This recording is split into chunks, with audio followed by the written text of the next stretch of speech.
Assalamu alaykum hormatly vatandaşlar. Şu gün 2024 yılının 16 fevraly heplerinem anyny. Biz şu gün bir gynanç habar bilen bizim efirimiz başlaýar hormatly vatandaşlar. Ine Rossiýada Rossiýanyň bir unikalny bir üýtgeşik politigi Aleksey Navalny ine türmede ýok boldy. Şu maglumatlar hem yerde barlanýar. Bunu ofitsial ýagdaýda FSI'nin diye yani Federalna Slужба şu koloniyalar seyrediyen Federalna Slужба ılan etti. Şunun için biz şunki efiri köp ederiz Rus diline yani Türkmen diline ve şu Navalnyň yani Rossiýanyň gelecek arzuwuny yerine getirebilecek ulu politik, ulu siyasatçı Navalny öldürildi. Şoň öldürilmi ya öldürilmi hemme zatlar anyklanýar ýöne mediklaryň ýa-ni aýdanyna görä ýa tromb gaçypdyr, tromb aýrypdyr şo sebäplen öldürip zat ise 2-3 gündan ozal interview berýärdi Ulýal saglygy we onu baglayan medikler Navalnyň mediklary şonu tasdiklamýardy. Şoň tromblaryň problemasy bardyny. Bizim ine şu çykyşymyzda Nurjan apa gatnaşan Nurjan apa salamu alaykum. Salam Murat Kılıçoviç. Salam vatandaşlar. Şu gün ine şoýal habar eşdim, men işledim. Şoýal habar eşdim, men gaty bozuldum. Yani gara güýçler, ak güýçleri yeňdi ýaly bir duýgy emele geldi sebäbi Putinski rejim, bu diktator rejim. Edil Türkmen rejiminiň kopýasy şol Putinski rejim. Şu Putin'in karşısına Navalny köp yıllardan beri görüşýärdi. Putin'in sistematyna garşy. Putin onu hem yankı nimet gördü, awlap gördü, hem onu yankı ýerine düşüp öldürecek bolup gördü. Bastı, ayırdı, her adet gördü, şunu diýinjek bolup, Navalny şonu da yankı görüşdi. Navalny Rossiýada iň uly oppozisioner güýç boldy. Şoň yankı Navalny komandasy, şoň komandasy ýa topory hemme korrupsiýonlar, paraxorlugy, Rossiýanyň içinde paraxorlugy anyklap Ýewropada ýa başga ýerlerde şoň mülklerini görkezip, şoň näçe pul ogurlaýandy, şoň atlaryny näçe emlaklar badygyny hemme atlaryny görkezip korrupsiýaga garşy görüşýärdi we Putinski rejime garşy görüşýärdi. İň ökdü oppozisionerlaryň biriydi Rossiýada. Ine Nurjan apa, siz men habaryma bir topar mitingler edýäňiz Navalnyň gollayan toparlar bilen New York'ta birleşip bizim yani türmelerdäki yatan politik uğruna biýüne yatan vatandaşlarymyzy gollap çykyş edýärdiňiz New York'ta. Şu arada bir gurum Navalnyň topary näçe beri şol yani Navalnyň gollap nimelere gelip yani şolara bir pul berýärmi diýä şoň hakyky görüş jardamlaryny işlerini tasdiklap Amerikada hemme adyny goýup gelip miting edýärler. Şu arada bir alçy gurum barmy? Doğru. Navalnyň yani egindeşleri gaty köp. Ol diňe New York'ta däl, ol bütün dünýäde bar. Olar yani bu taýda her 4-nji gün Rus elçihanatynyň öňünde hökmany suratda ya gar diýmän, ýagyş diýmän nähili howa bolsa da 20-30 adam gelip şo taýda şo nägiliklerini bildirip halky çagyrýarlar. Navalnyň türmeden boşaldylmagyny isleýärler. Yani talep edýärler. Bizim öz gezegimizde bir näçe gezek şo taýda bolduk, geçirdik. Navalnyň doğrudan gaty güýji, uly işler etdi. Korrupsiýa bilen Putiniň rejimini ýok etmek üçin doğrudan bir geroy adyny aldy. Biz doğrudan men bugün bu haberi alamda yıkıldım diýsem yeridir. Yani Bu böyle bolmaly däldi. Putin Navalny'ni azdan öldürüp başladı. Zeherlediler. Sonra o zeherlemekten sonra birçok bir bela taptılar. Ondan sonra onu Germaniya yolladılar. O tayda liçenya geçti. Navalny yine de öz yolundan şaşmadı. Hükman bu yolumu devam edecek dedi. Halkım için dedi. Bir de liçeni aldıktan sonra Germanya'dan sonra yine de Rusya dönüp geldi. Dönmeye de bilirdi. Ama yine de öz halkı için, öz vatanı için geldi. Geldi. Onu aeroportta tutukladılar. Yine o gündür bugün neredeyse 3 yıldan beri Navalny'ni şu türmelerde saklayalar.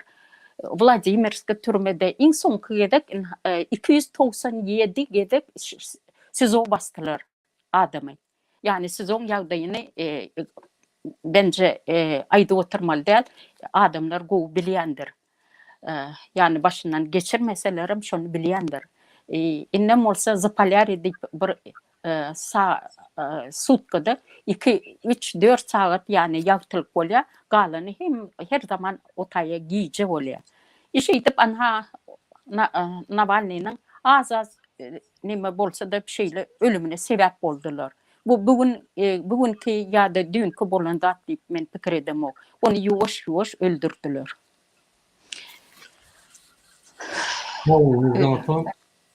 Hormatly vatandaşlar, men açık orşo daýdan, türkmençe daýdan şu efiri bütün bizim vatandaşlarımız düşünsün ve daşına içinde Türkmenistan'ın içinde kadına daşına kadına hemmesi düşünsün. Bizim efirlerimizi halkara urumlarım oraya, bizim efirlerimizi beylik milletlerim oraya, şoň üçin men iki dilde görünmeli. Дорогие товарищи, дорогие земляки, дорогие наши подписчики, наши активисты. Сегодня мы получили очень ужасную трагедию, что Алексей Навальный, руководитель ФБК, оппозиционного движения в России, умер.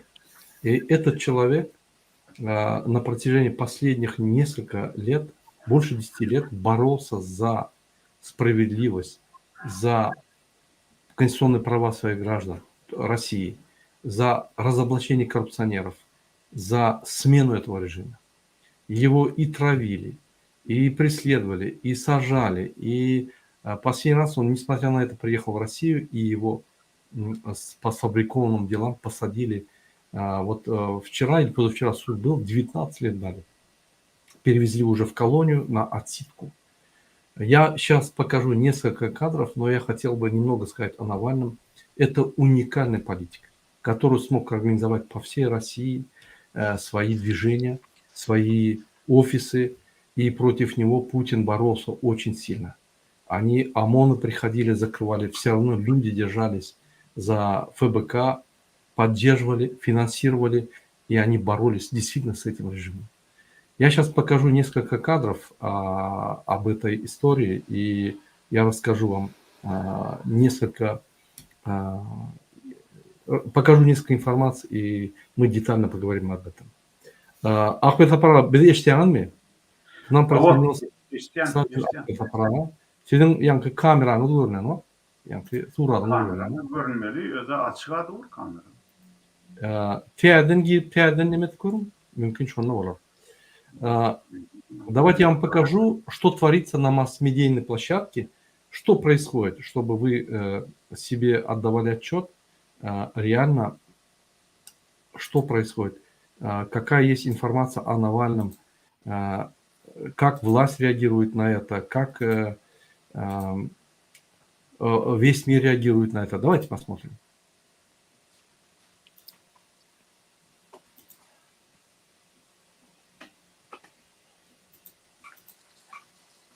Одну минуту. Буквально одну минуту. Мы этот эфир не готовили, практически вот сразу начали, потому что это событие такое, знаете, которое всполотило все все чувства каждого человека, который борется за правду, поэтому мы неподготовленно ведем этот эфир. Я вам покажу сейчас несколько кадров, обратите внимание. Вот ФСИН России, это официальная организация, она говорит о том, что вот на ее сайте, что Навальный сегодня умер в колонии. У него, значит, после прогулки он вышел, он прогулялся, он зашел, начал заходить в камеру, и у него тромб, значит, отсоединился, и в связи с этим он потерял сознание. Приехали реанимационная группа, пыталась его спасти. Более полчаса боролись за его жизнь, не смогли его спасти. Вот давайте мы посмотрим, что говорит ФСН. Как говорится, попробуем зайти на их сайт, он, естественно, не работает. Это российский сайт, это то же самое, как Туркменистан. Никакой информации нету, все избегают материалов, таких вот срочно горячих материалов, боятся ошибиться, боятся что-то сказать, и, как говорится, сайт не открывается. Вот он не открывается, невозможно. Второй сайт тоже не открывается. Это был Евроньюз, нет, это ФСН был, ФСИН был, он не открывается. Давайте посмотрим, что говорит «Новая газета». «Новая газета» говорит, ФСИН, значит, официально сообщила о смерти Алексея Навального. Что известно, реакция сторонников врачей и политиков в мире обновляется. Официальное сообщение ФСИН. 16:02, то есть сегодня, в исправительной колонии номер 3 осужденный Навальный Алексей после прогулки почувствовал себя плохо, практически сразу потеряв сознание. Незамедлительно прибыли медицинские работники учреждения, была вызвана бригада скорой медицинской помощи. Проведены все необходимые реанимационные мероприятия, которые положительных результатов не дали. Врачи скорой медицинской помощи констатировали смерть осужденного. Причина смерти не установлена. Адвокат Алексея Навального Леонид Соловьев говорит, по решению семьи Алексея Навального я вообще ничего не комментирую, сейчас разбираемся. Адвокат у Алексея был в среду, все тогда было нормально. Пресс-секретарь Кремля Дмитрий Песков что говорит? ФСИН занимается всеми проверками, тут особых поручений не нужно, должны медики выяснить. Он подтвердил, что Путин доложено о смерти Навального. Пресс-секретарь Навального Кира Ярмыш сообщила, что адвокат политика вылетает в Харт. Она добавила, что не располагает подтвержденного сообщения о смерти Навального. Александр Полупан, врач-анестезиолог, реаниматолог, что говорит? Одну минуту. Он говорит, диагноз, который они пытаются поставить, тромбоэмболия, пока не правомочен. Это можно установить только по результатам вскрытия. Александр Полупан был в группе врачей, которые приехали из Москвы в Омскую область, куда Алексей Навальный был доставлен после своего отравления в августе 2020 года. Здесь также показана международная реакция. Президент Латвии Эдгар Ринкевич. Чтобы вы не думали об Алексее Навальном как политике, он был только что жестоко убит Кремлем. Главмид Норвегии заявил, что глубоко опечален новостями о смерти Навального, считает, что вопрос несет российское правительство. Генсек НАТО Йенс Столтенберг. Я глубоко опечален, обеспокоен этими сообщениями из России, что Алексей Навальный мертв. Все факты должны быть установлены. Голос Навального на протяжении многих лет был сильным голосом для борцов за демократию. Союзники НАТО давно призывали к его освобождению. Сейчас у нас нет никакой информации. К российскому правительству есть серьезные вопросы, на которые оно должно ответить. Навальный был в тюрьме, он был заключенным. России нужно в этом разобраться. Канцлер Германии Олаф Шольц. Навальный заплатил смертью за свое мужество вернуться в Россию. Премьер Великобритании. Глава Евросовета Шарль Мишель. Дмитрий Муратов. И так далее, и так далее, и так далее. Давайте мы посмотрим. Я хотел бы показать выступление Байдена по поводу Навального. Байден сразу выступил по поводу кончины Навального. Давайте посмотрим.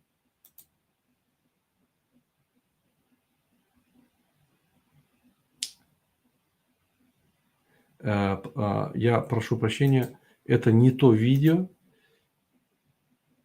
Должны при всех обстоятельствах пользоваться гуманным обращением.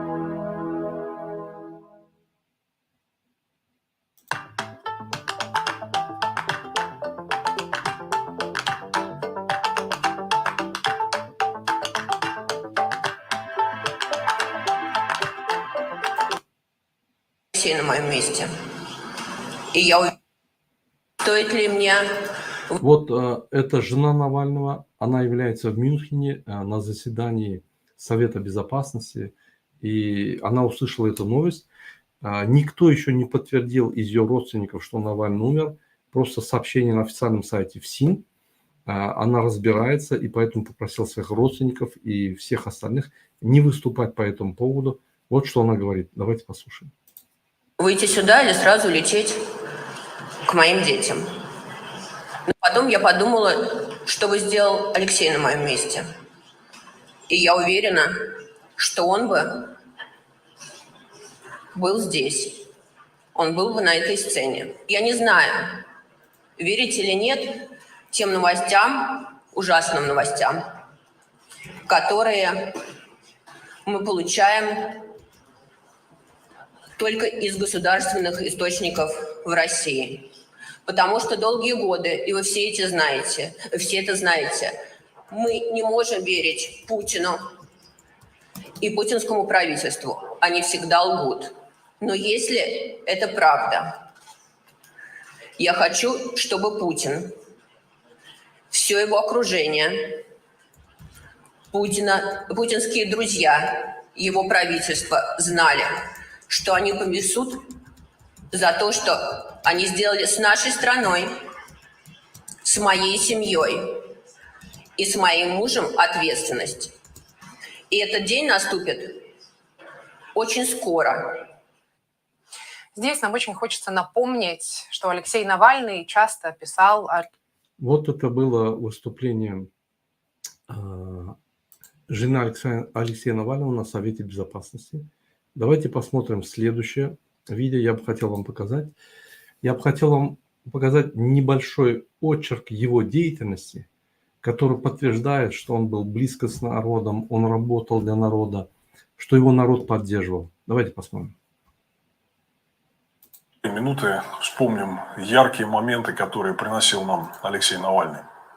Привет, это Навальный.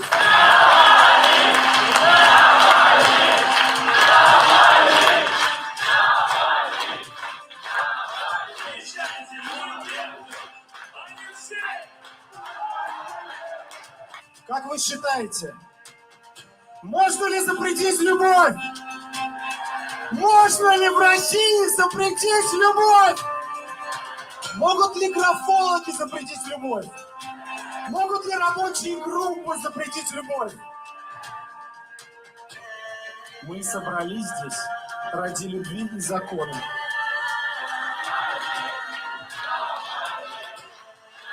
Мы будем бороться, потому что знаем, что наша борьба нужна. Ее ждут, на нее надеются. Верьте в себя, и мы обязательно победим. Мы перевернем это все вот с головы на ноги. Мы все построим, мы всего добьемся. Мы проснемся в другой стране.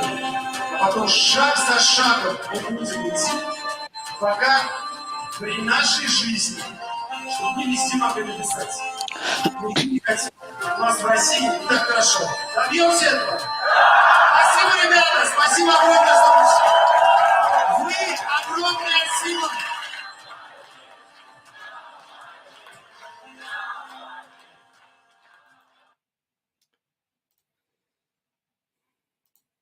Yine şuraya politik, şuraya halk beni işleyip, Rusya'nın içinde büroları açıp, Putin'e karşı uğraşan adam, öz toporunu yığınap, öz yankı toporu bilen hükümetten pul alman, dine halkın pulunu, yankı halkın pulunu, şu hemme opozisyonlu işler edip, bir neçe yıldan beri görüşüp gelen Navalny, şun, türmede öldürülüyor. Hürmetli vatandaşlar, şu Navalny'nin tarihi bizim tarihlerimizde mingdeşek, yani Navalny gatöndü bize göre.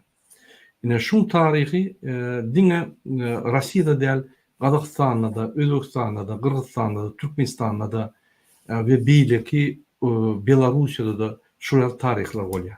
Yine şuraya rejim öz karşıdaş adamlarını konkurensiyanın esasına utup yeňip sesler alıp ýolbaşy bolanok gaýtyp şol öldürüp öz konkurentlerini ýok edip siyasi meýdançany boş edip hiç kim getirmän şu ýerde diňe özü iň uly kandidat bolup saýlawy geçirip ondan falsifikasiýa edip utýar.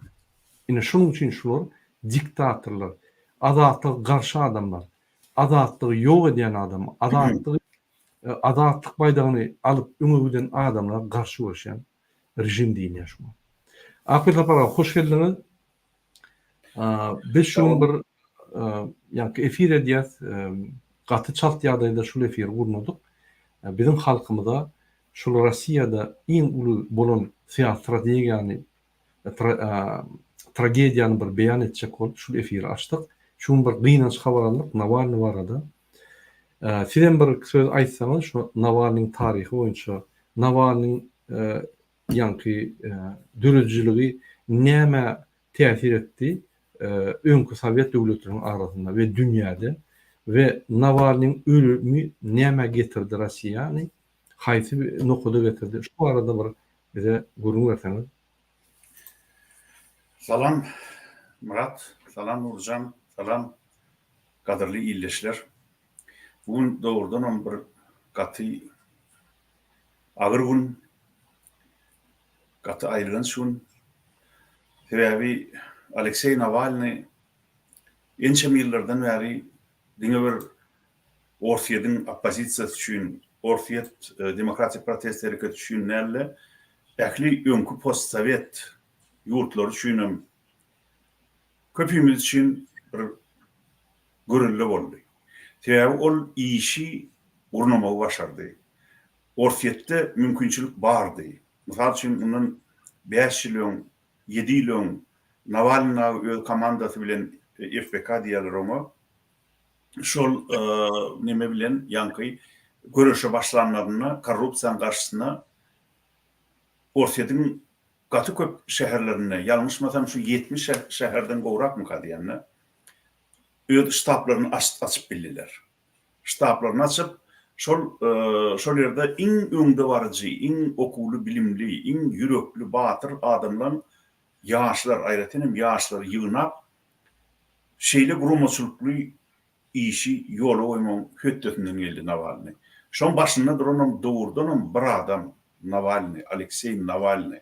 Olam şu terjime halyna seredýänler men häzir 1976-njy ýylyň 4-nji iýunyna dowulan. Yani menden 20 ýaş kiçi. Muratdan belki 10 ýaş kiçidir ýa-da 10 ýaş kiçidir biljek geldi. Şeýle seredemde umuman opozisiýon töwereklerde bir ýaşylyrak adamlar hereket edýär-de, şolar ýaly netijeli. Emma Navalny ýaşlygyna garamaddan şeýle bilimli, okuly hem juda bir şeýle batyr adam bolansoň, onuň şuňa üns berin.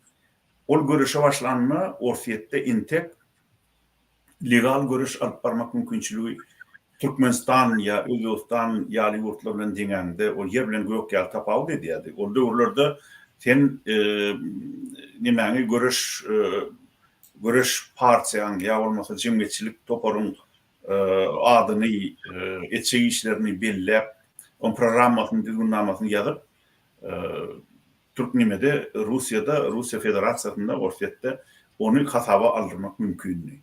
Şol mümkinçiliklerden Navalny hem onun pikirdeşleri ören gowy peýdalanýarlar. Hem de öz görüşlerini şeýle ýokary derejede urnamagy başardylar. Onuň Orfiýetiň massştaby näme? Ol Türkmenistan näme? Ya bolmasa Gürgistan näme? Kiçik döwletler. Şoň üçin Orfiýetde ilmli bilimli adamlarym ken, yürekli adamlarym ken Navalny gaty köp adamlar kömek berdi. Ýöne Navalny elbetde päsir beren adamlarym ken onu dürlü zatlarda aýypladylar. Ona şu hamana Navalny şol FSB-ň ýani öňkü köne ady KGB, şol KGB-ň agentimiz. Navalny şoň diýen ne diýämiş? Şol KGB näme diýse, kimi tankytlamaly diýse, şonu tankytlaýarmyş diýip, şol ýaly bol usul gıybetler ýaradýan adamlarym bütün şu görüşüň dowamyny şol hereketiň kimini hut Navalnyň öz aýanyň asylşyp geldiler. Ýöne muňa garamadan Navalny ol zatlara üns bermedi, diňe yeri gelenine juda çakdan geçen adamlaryň tumşugyna gelmedi. Öz çıkışlar bilen hem de öz görüşini dowam etdi.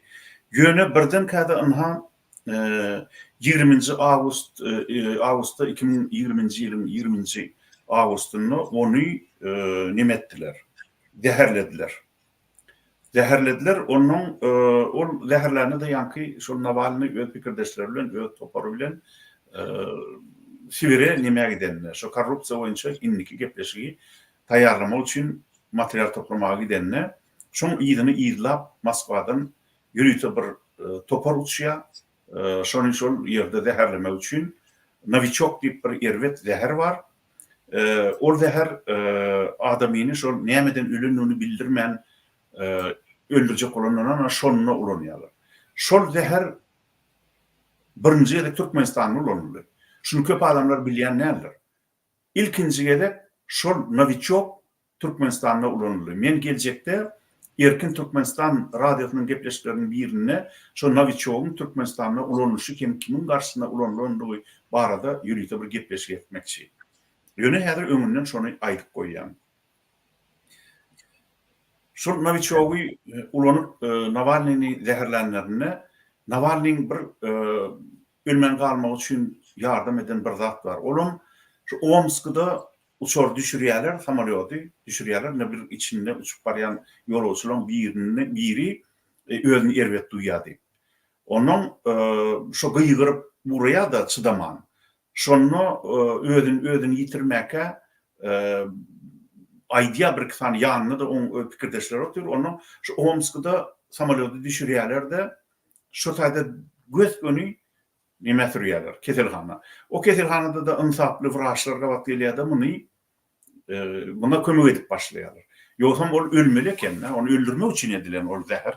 On şu içki eşigine şu zäher çalynypdyr da Novichok. Ýöne şol eltilen keselhanasyna Efesben, şonu gurunan Efesben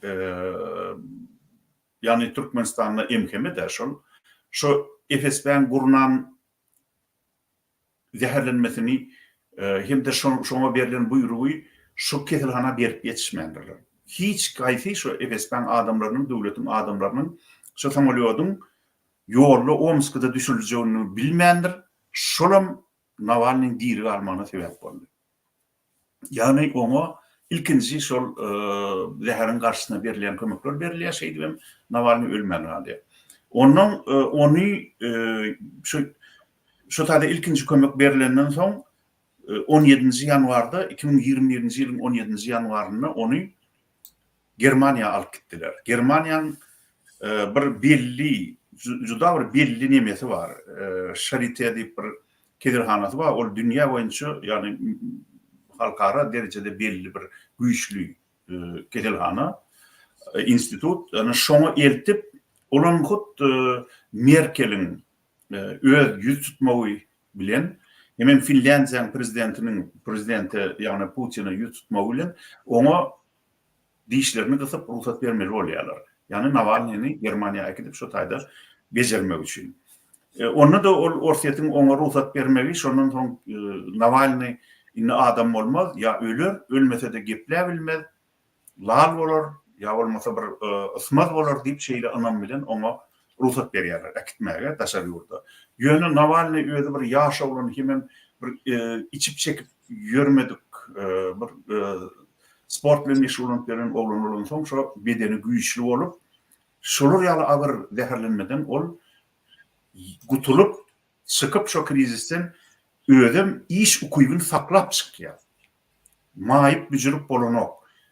İş ukuýuny saklap çykýar hemen şondan soň men ýanky diýende adam şu nemede onu akidenlerine birazcık öňre akiden bolmaklary mümkin. Ýani 20-22 Ağustosda 20 ýylyň şol Omskda bejerilýär. Hemen hawa şol ýylyň 22 sentýabryna akidilýär Germaniýa. Näşde men belli edipdir 22 sentýabryna 20 ýylyň Germaniýa akidilýär da şo şaryty kedelhanasyna.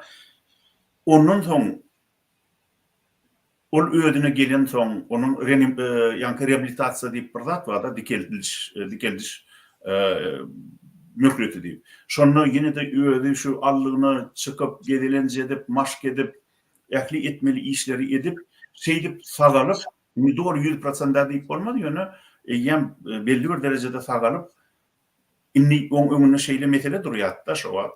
Ortada dolanmalymy ýa-da gün batarda galmalymy. Inni onu öldürjek bolýanlary belli boldy, bütün dünýä äşkar boldy. Ol Navalny da belli, on aýaly Yulia da belli, çağalaryna da belli, hemme kişe belli. Inni şo wagt ol egerde şeýle batyr adam bolmasa, onu Germaniýada galmagan bolýardy, Amerika gitse-de yer berýärdiler. Dünýäniň islemlik ýurduna diýen ýaly demokratik ýurtlarda Navalny gaçwatyly bermäge taýýardylar. Emma Navalny şonu bütün dünýäni hayran alyrdy. Onu hatta şu Germaniýanyň döwlet ýolbaşçylaryň seninni gitme ortada diýipdirler. Sen barsaň bellisi ýok, ýene seni öldürmekleri mümkin diýip aýtsalaram, ýok men öz ýurdumdan gaçyp geljekkel, men öz ýurduma dolanjak diýip ýene de öz ygtyýaryna meýletin ortada dolanmy. Ana şol 2021-nji ýylyň 17-nji ýanwarydy. Şonu men ýadyma düşýär şo wagt bilen hemmemiz gyzyklanıp şo bolup geçen wakalary görýärdik-de. Şonu Navalnydan samolyotyň üstünne şo ortada Moskwa ýetip barýarka interwýu aldylar. Daşary nemeleri. Sen gorkoňokmy dolanmaga ortada diýip. Şonu Navalnyň aýdan sözü men häzirem ýadymda. Men nämeden gorkmaly? Men öz ýurduma dolanyp barýan ahyryn diýdi. Şu sözü ýalňyşmasam Navalny Ors halkyna inanyp aýtdy. Şu Ors halky, Rus halky, kimin bütün Ors ýerden türlü milletlerden bolan halky, ilaty men arkamda durur, meni inni şular ýaly ölümden açyk şu öldürjek bolanlarny da ölmän gutulansam, meni inni öldürmäge ýa-da men türme salmaga Putinin ynsaby çatmaz diýen onam bilen geldi. Emma gynansaram Orsiýadyň halky guwy galmady. Elbette Navalnyny garşylamaga baran adam müňlerçe, 10 müňlerçe adamlar bar. Ýöne onu şonu ilk şermetçe düşürjek diýip otady düşürmän başga bir aeroportda düşürdiler, ýalňyşmasam. Şol garşytyran adamlaryň köpçüligini ağırlamak üçin. Şeýtdirwem Navalnyny ana ýene de şo Moskwa gelen soň namartlyk bilen tutdular. Men şonu hemen pikir etdim. Inni egerde şu ortadan häzirki ýolbaşçylaryna bir azyjyk ymsap bolan bolsady, olar şeýle hereket etmeliler. Şonu garşylamalylar, resmi derejede päskeçilik öğretmenlerler. Kimim ine gutlaýar, sen sagaman ölümden gutuldyň. Muňa birin hiç ilgi gatnaşymy ýok. Şoň üçin biz näme kömek gerek bolsa size bereriz. Arkaýyn gelin ine ýurdumyzda ne ýaşam diýip şolar ýaly bir mertlik görkezmeliler. Emma adamlar namart hökümetde ýa-da hökümeti eýilen namart adamlarda beýle ınsap, geçirimlilik, giňöwrümlik bolmaýar.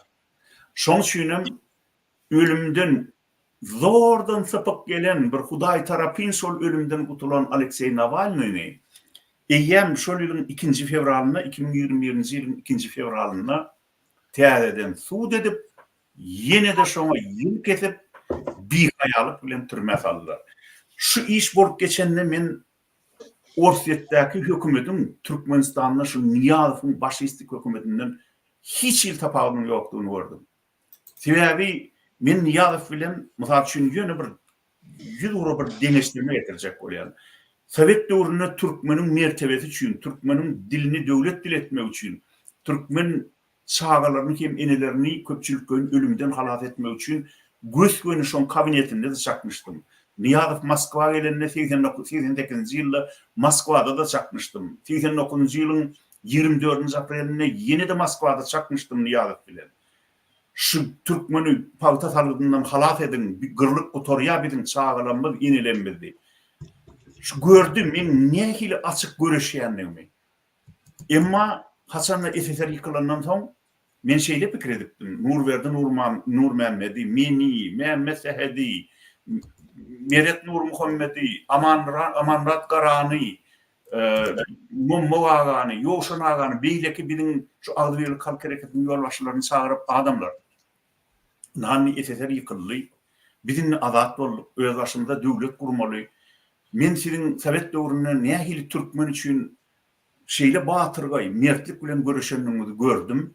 Yönü menden göğün etmeyen, men o vat bir resmi devlet işgärdim. Şoň üçin sizin kıyalmen Türkmen için açık görüş bilemokdum. Yönü sizin mert görüşenliğinizi önümüzü boynunuza alıp Türkmen için görüşenliğinizi gördüm. Şoň üçin men sizin önünüzde bergili, na gelin Türkmenistan'ın demokratik devlete öwrülün diýmelli. Men şeyle çak edýärdim. Emma men diýmedi. Ve men diýme üçin Gaýrsyz Atabaýew, Nedirvay Aytakov, Şaja Batyrov ýaly mert ulu adam bolmaly. Emma Niýazow bir oturan alaka, zäherlice alaka. Ol Türkmen başy däl, ol alaka başy, zäher başy. Şoňa şuň kunan biziň atamyz, babamyz diýip orlayan adamlar, şol adamın dünyada şu Türkmeni ýigrenýän hem iň namart adamdygyny bilen oklar. Eger de şol adamlar şunu bilsediler, aýratynam ýaşlar, şoňa atamyz, babamyz, serdarymyz diýmäge utanardylar. Hanny şu Navalny şeýle mert adam Orsiýada gaýdyk geldi 17-nji ýanwaryna 2020-nji ýylyň.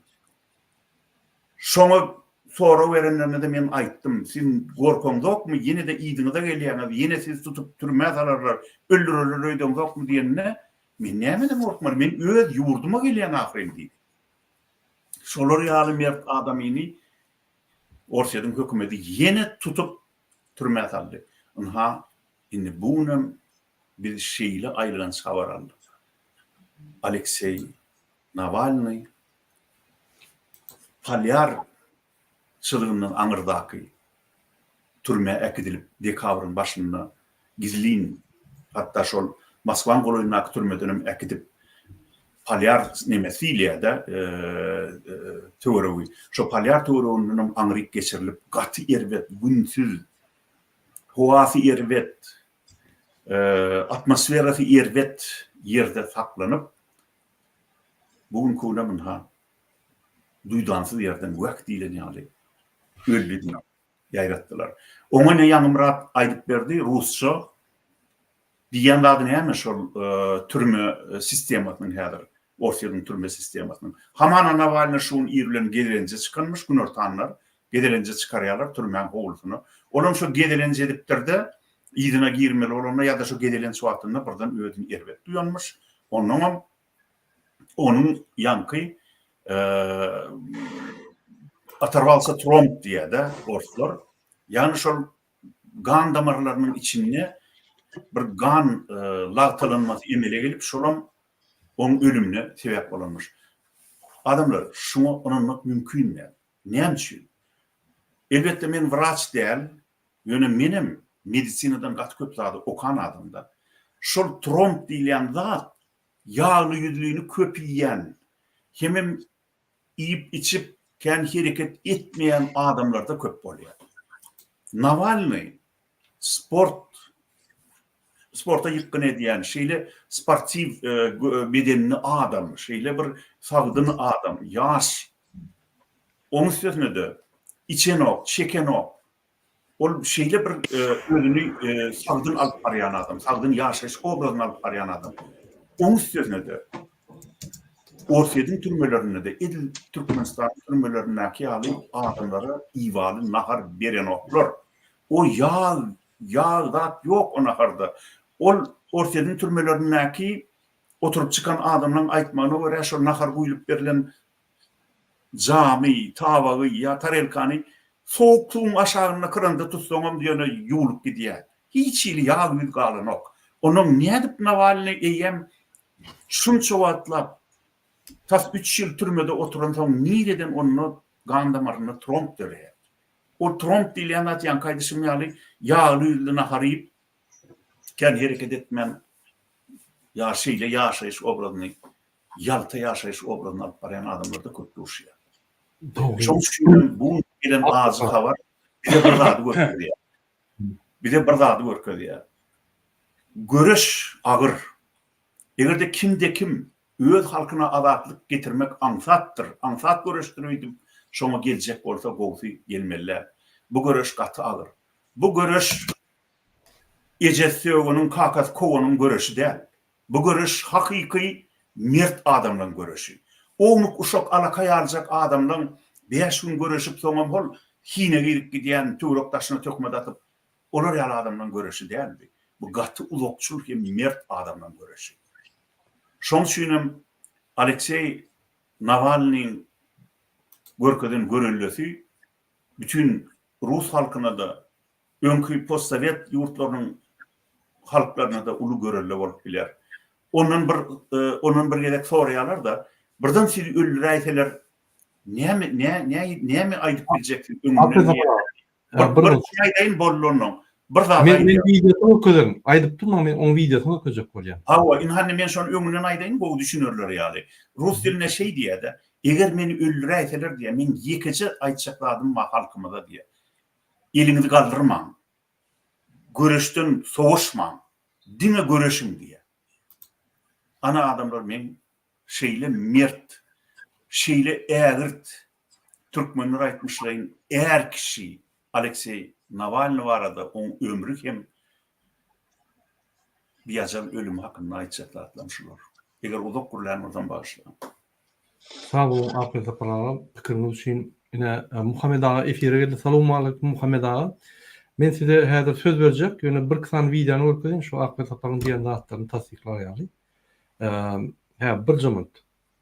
Ine hormatly watandaşlar, siz seýretip bilersiňiz, Navalny ine Navalny häzir Rossiýa barýa. Ýani 2020-nji ýylda 17 ýanwarda Rossiýa barýa. Muňa ýani Rossiýada muny awlap, awryp öldürjek bolanyna şo ýerde ýani wraçlar kömek edilmän soň Germaniýa gidip şo ýerde gutulup ýeni ýylyna gaýdysyny ünsürelim. Это прямой эфир телеканала «Настоящее время». Меня зовут Ирина Ромалийская. Здравствуйте. Мы продолжаем следить за тем, как оппозиционный политик Алексей Навальный возвращается в Москву после отравления в России и лечения в Германии. 15:15 по Берлину. Борт авиакомпании «Победа» взлетел. Мы показали это в прямом эфире и покажем также, как Алексей Навальный приземляется в Москве. Ну и что будет происходить дальше. Ведь накануне он был объявлен в розыск в России, и в Федеральной службе исполнения наказаний заявили, что будут его задерживать. И вот в здании аэропорта уже зашел ОМОН, об этом мы знаем, и там работает Евгения Котляр, она нам расскажет подробности. Женя, привет, рассказывай, что же там происходит. Ира, прямо в эти минуты в московском аэропорту Внуково сотрудники ОМОНа, полиции начинают задержание. Вот я сейчас постараюсь, насколько мой телефон позволяет показать, каким образом это происходит. Надо сказать, что я нахожусь ближе к той части терминала А, которая соприкасается с выходом людей, которые прилетели международными рейсами. И вот прямо сейчас сотрудники полиции, сотрудники ОМОНа, форма отличается, людей, которые находились в этой части аэропорта, оттеснили ровно до вот этой стены, которую сами сотрудники полиции сегодня здесь возвели. Вы видите, что фактически люди оказались прижаты вот к этой импровизированной стене. Непонятно, что будет происходить дальше, потому что даже отходить дальше технически, сейчас нет никакой возможности. Вы видите, да, что сотрудники... Yine hormatly watandaşlar, yeni bir video Navalny şu Rossiýa gitmäke interview berýär. Yani 17-nji ýylda, pardon, 17 январда. Это Навальный. Я читаю новости, которые приходят из Москвы обо мне, и просто диву даюсь, насколько Путин снова топает ножками и требует сделать все для того, чтобы я не вернулся домой. Перед Новым годом они заявили о том, что запускают новое уголовное дело против меня, и оно такое демонстративно сфабрикованное. Вчера ФСИН заявил о том, что они требуют в суде превратить мой условный срок в реальный, и я, значит, немедленно должен отправиться в тюрьму. И они делают все для того, чтобы испугать меня. И Путину осталось только повесить над Кремлем, знаете, огромный плакат. Алексей, пожалуйста, ни в коем случае не возвращайся обратно домой. Но приехать в Германию – это был не мой выбор. Это классная страна, но здесь я оказался не по своей воле. Я оказался здесь, потому что меня пытались убить те люди, которые сейчас обиделись на то, что они меня все-таки не убили, и я выжил, и теперь угрожают меня посадить. Сегодня утром я делал свои обычные упражнения, которые делаю каждый день уже несколько месяцев, и поймал себя на мысли о том, что я, наверное, почти здоров, и все, что можно долечить, я могу уже долечить дома. Поняв это, я посмотрел, какие есть рейсы, и на сайте авиакомпании «Победа» я купил билеты домой. Так что в воскресенье, 17 января, я вернусь в Москву рейсом «Победы». Встречайте. Men yine bir kısa video koyacak. Yine şurada Alexey Navalny öýüne 1 gaýýar, августа 2023 года. öýüne gaýýar we şu ýerde tutsak edilýär. Yine serdim türmede Alexey Navalny şu video 15 fevralda edildi. Türmede gülüp sagdyn ýa-ni gürläpdi. Türmede şu ýa-ni distansiýona ýa-ni san tehnologiýasy bilen şu çözüm netije çıkarıyor судья, kadı. Yine term. Ваша честь, я жду, я вам отправлю номер своего лицевого счета, чтобы вы с вашей огромной зарплатой федерального судьи подогревали мой лицевой счет, потому что деньги у меня заканчиваются. Благодаря вашему решению они закончатся еще быстрее. Так что присылайте. Артем Иванович, вы тоже нам скидываете все зоны.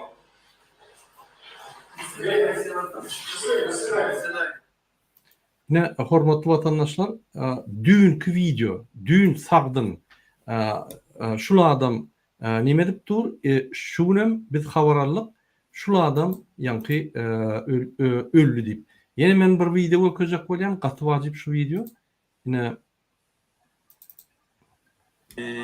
şu ýerde Navalny ýürütü video diýe ölmäke, birden men öläýsem, ýa şu ýanky AKP sapragyny diýişýärdi.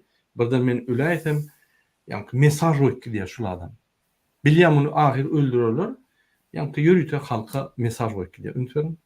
Здесь у меня просто очевидная вещь. Ну, не сдавайтесь. Не надо, нельзя сдаваться. Если это произошло, это означает, что мы необыкновенно сильны в этот момент, раз они решили меня убить. Ну и нужно использовать эту силу. Не сдаваться. Помните о том, что мы огромная сила, которая находится под гнетом вот этих вот чуваков плохих, лишь потому что мы не можем осознать, насколько действительно мы сильны. Все, что нужно для торжества зла, это бездействие добрых людей. Поэтому бездействовать не надо.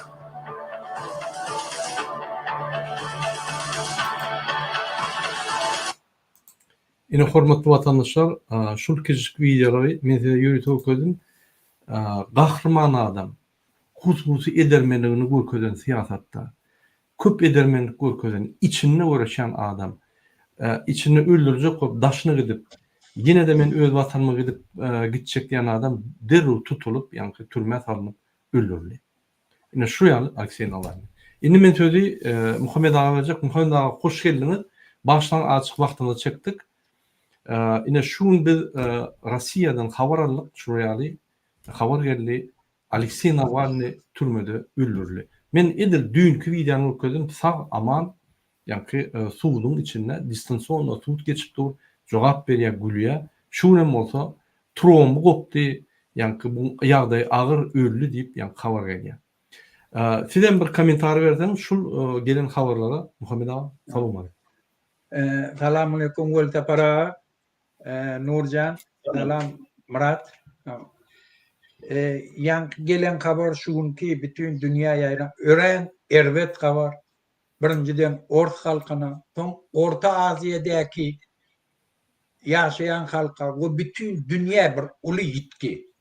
Sebebi Alexey Navalny bir adam ki özü hemme adı ba abspeçin bir normal simyadan semeyni işi var özün oňaryan adam yönü öz yurdun düzeltjek bolup öz yurdunun içinde korrupsiýa karşısında göreşmek niyeti bilen giýjegini işlep degişli kuramany döreden adam.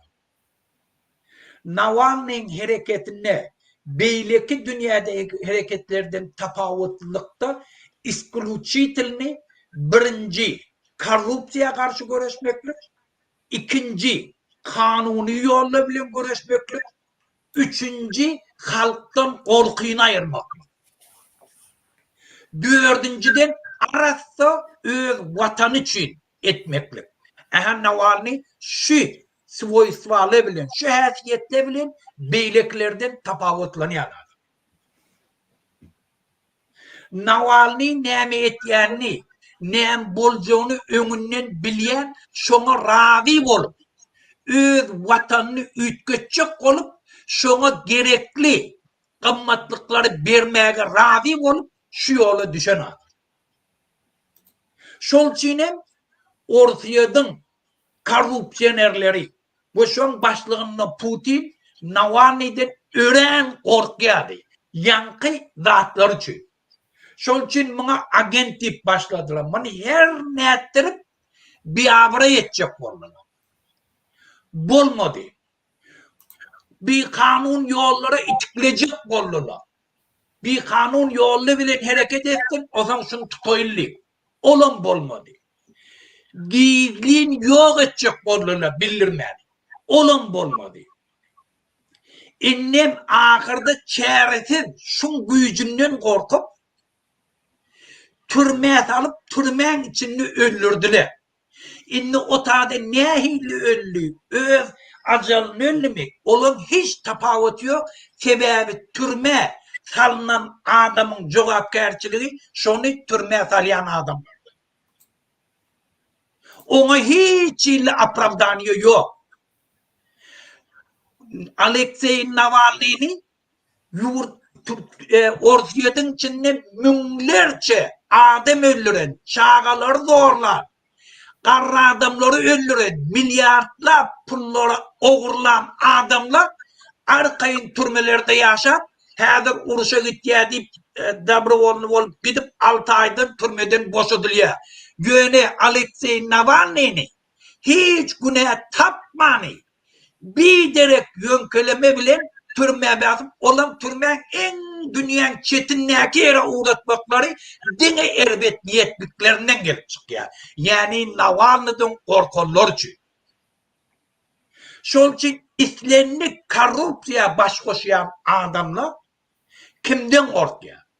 Kanun esasyna hereket etýänler, arasda adamlardan, öz ýurduny söýýänlerden ve hareket etýän adamlardan, ýöne gepleýänlerden ne?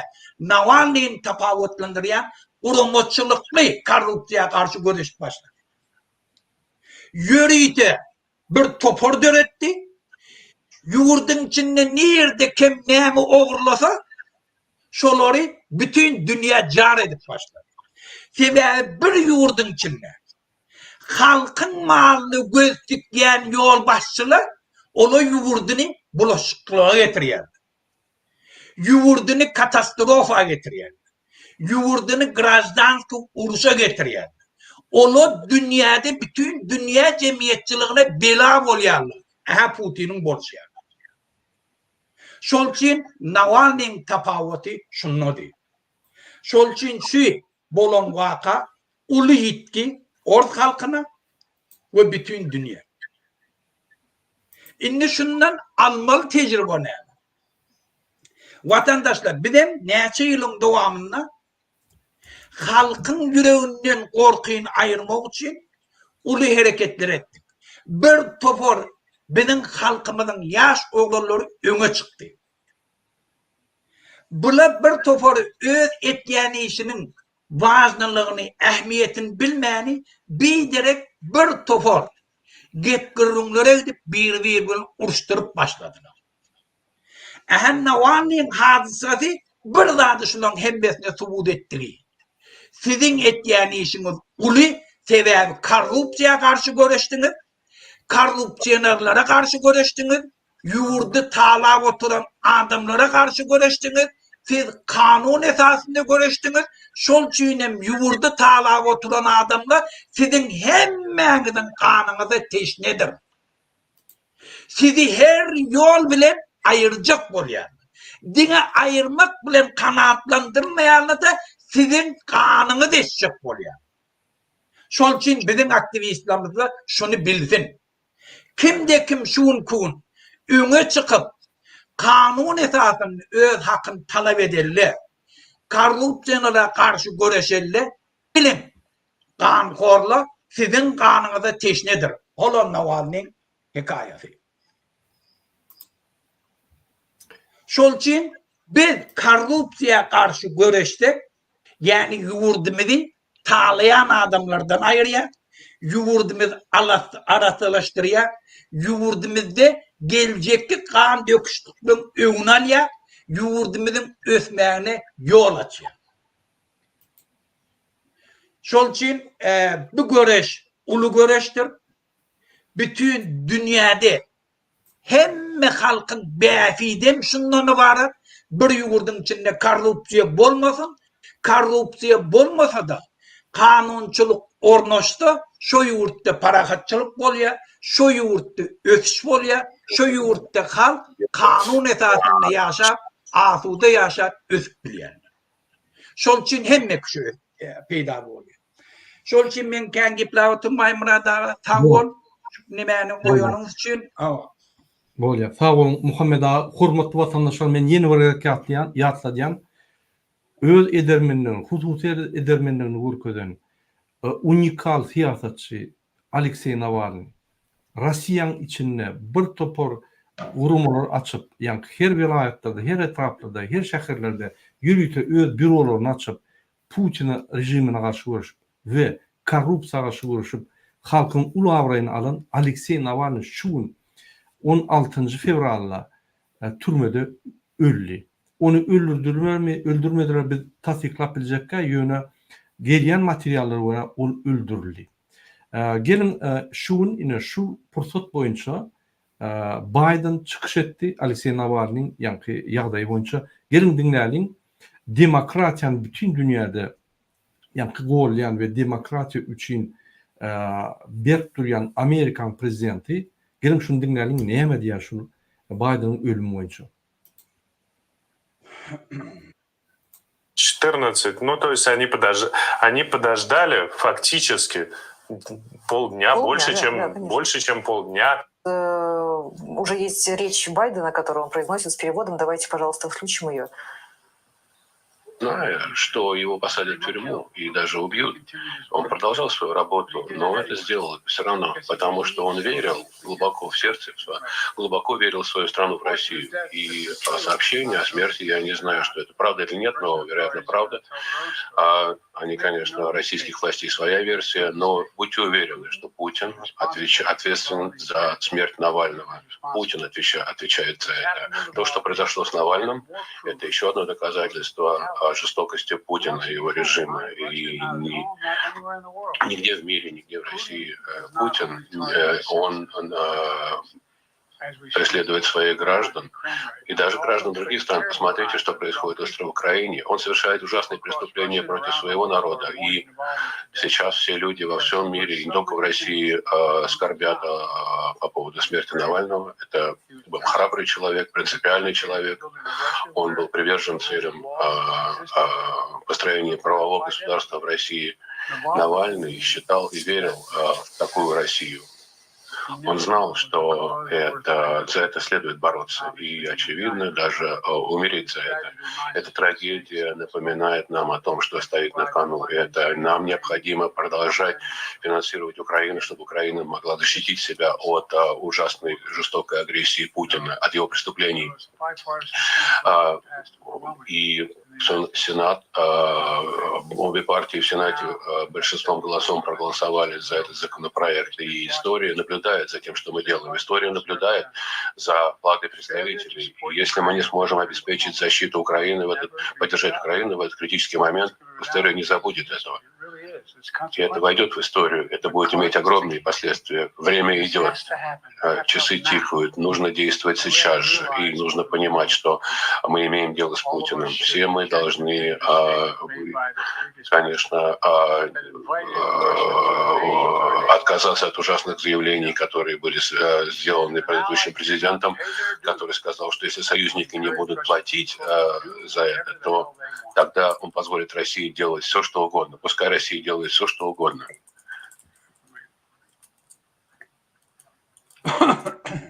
Я не знаю. Просто я четко хочу заявить, это ужасная вещь. Самое ужасное, что мог сказать президент. И я не могу даже вообще представить, что это могло произойти. Пока я президент, Америка будет поддерживать и будет придерживаться наших обязательств по НАТО. И как и НАТО, члены НАТО постоянно поддерживали нас, выполняли свои обязательства. Путин и весь мир должны знать, что любой противник, если захочет на нас напасть, любой союзник, все союзники будут с нами. И мы защитим вместе с союзниками каждый дюйм территории НАТО. В этом мы должны противостоять тем угрозам, которые представляет путинская Россия. Я направляю самые глубочайшие соболезнования родным и близким Навального. Мы будем продолжать эту борьбу, несмотря на попытки Путина искоренить оппозицию. И прежде всего я направляю соболезнования семье Навального, жене, дочери и сыну.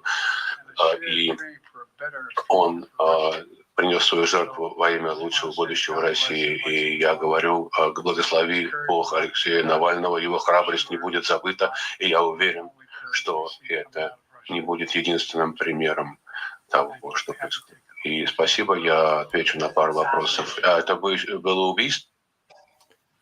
Ну вот как раз был вопрос. Men yine bir tane yankı material koyacak yine şöyle bir aytacak bolýanlarym. Мы, туркменская демократическая оппозиция, выражаем солидарность со всем миром и выражаем свое соболезнование семье Алексея Навального. Это был уникальный политик. Это был политик, который показал всему миру свое геройство. Он это делал не ради геройства. Он был с народом, он боролся.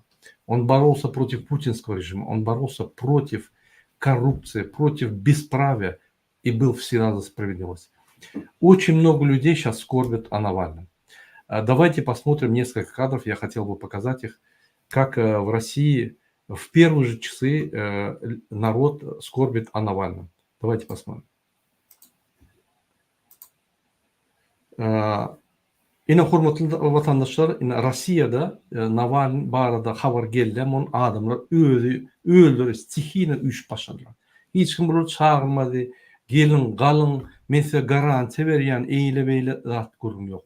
Halk öldü, arzu etti, çıktı, üyüştü ve kolladı Navalny'nin toporunu. Yine şuraya kadrlar geldi bir de. Yine köp şehirlerde halk köçe çıkıp şuraya bespredel, şuraya bir adaletliliğe karşı çıkıp Navalny'na bolan duygularını bildirdiler. Yine yürüyüşü Navalny için her şehirde şuraya bir yer edilýär, şöyle gül edilýär. Bunun stihine hiç kim bunu gelýän adamı öldür, organizowan bolup öldürýär. Vatançılık duygularını görkezip aýýar. Yine köçelerden ýa. Yine aýratyn list alıp köçe çıkıp belli bir şäherin merkezine çıkıp yine şu ýa list bilen durýar. Şulara alıp giderler. Ya bu gadagan. Şonu da çıkıp öz adalatlyk üçin özüniň adalatlyk üçin şol adalatla görüşjekdigini görkezip yine şuraya çykýar. Yine ýanyna polis ham gelýär. Bunun plakat bilen çıkýarlar. Halk hükman suratda adalatlyk üçin özüniň ýa-ni ihtiýaryny, özüniň islegini görkezmeli. Bolmasa Ya liderler bider wurk diye bolmasa liderim döremeye. Şuraya yol başı, şuraya öňe çıkan adamlar öz janyny kas edip, öz janyny orta goýup, maşgalatyny, hemmetini riske goýup öňe çıkan adamlar ölüp diye. Hemme yurtda derler köp yurtlarda Amerikada, Ýewropada Russiýa pasolstwynyň öňünde şuraya plakatyn adamlar stihine üýüşüp Russiýa eden etdirine, ýagny bir ady belli polisiýa öldürenler üçin garşylygyny görkezip çykyp bolsa kanun ba ýok, oňa serdin ýok. Razryşeniýe ba ýok, serdin ýok. Gün çykyp bilir ýaly öz haklaryny. Bular hiç mi satýar?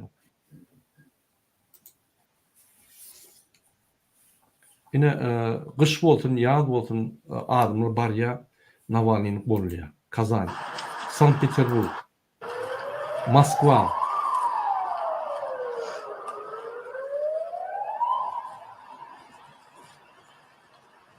Bolmasa Russiýa polislarynyň möçberi Türkmenistanyň has köp. Olaň ýanky biýdüzünçülük has köp. Şonda da hat barýar. Ine şurýaly Yekaterinburg. Ine ýagly indiki kim diýip, soňky ýyllarda hemme öňüňden jurnalistlary, adalatly goýan jurnalistlary, politiklary öldürdi Putin rejimi. Ine Novosibirsk, Perm.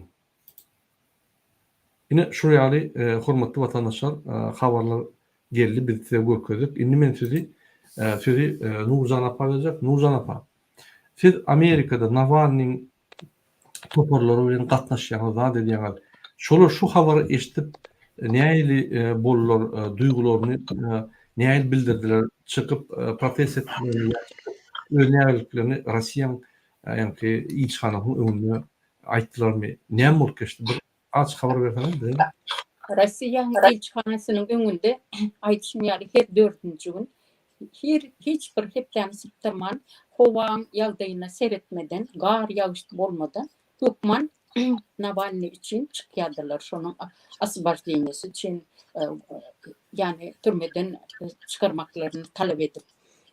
Indi bugün men egindeşlerimden telefonda görüşdüm.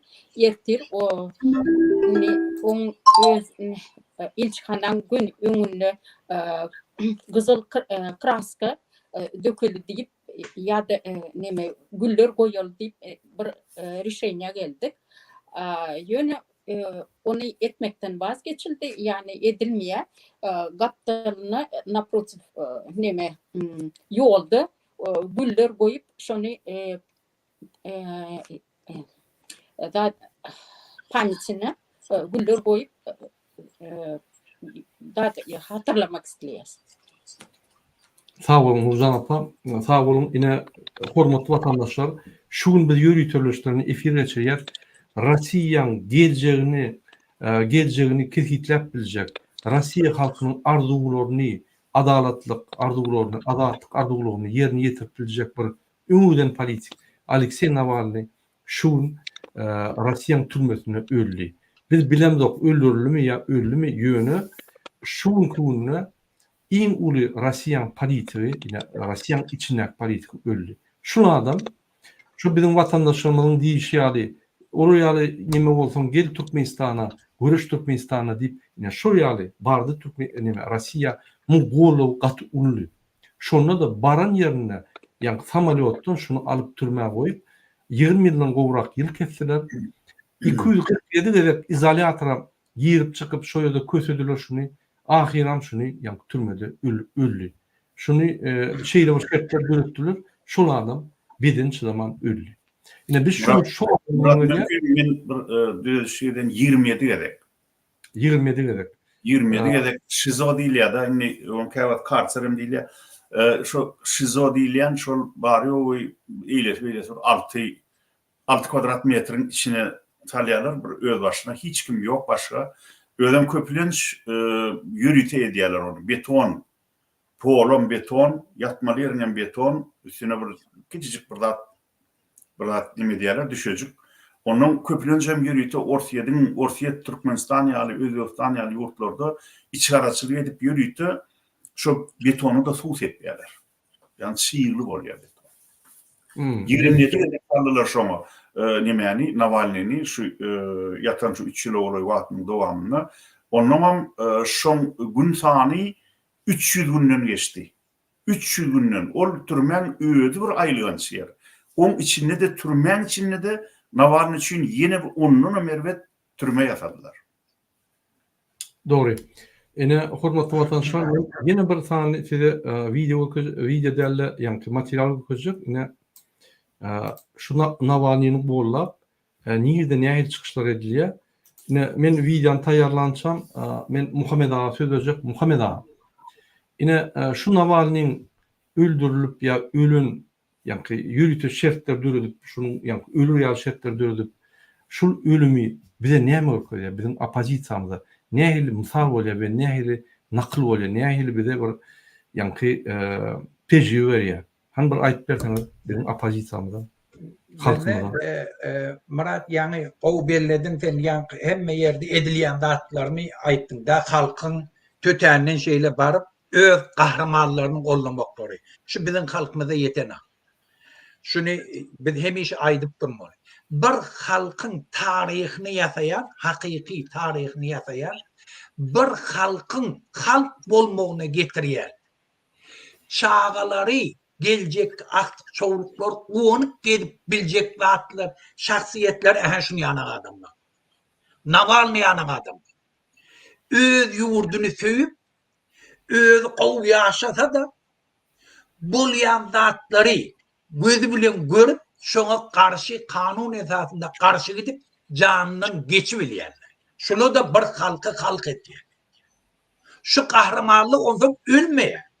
Bular fizik ölýär. Ölmejek adam ýok. Men bir iki gün köp ýaşarna. Göne halkymy etmesem gitdi. Halkym gorkak gelip gelýär, hemişe de közenýär. Aktyklam çağılamam közenip gelýär. Göne eger men gelip öz halkyma birdat edip şu ýolda şehit bolsam, men öz halkymyň geljegini ýasaýar.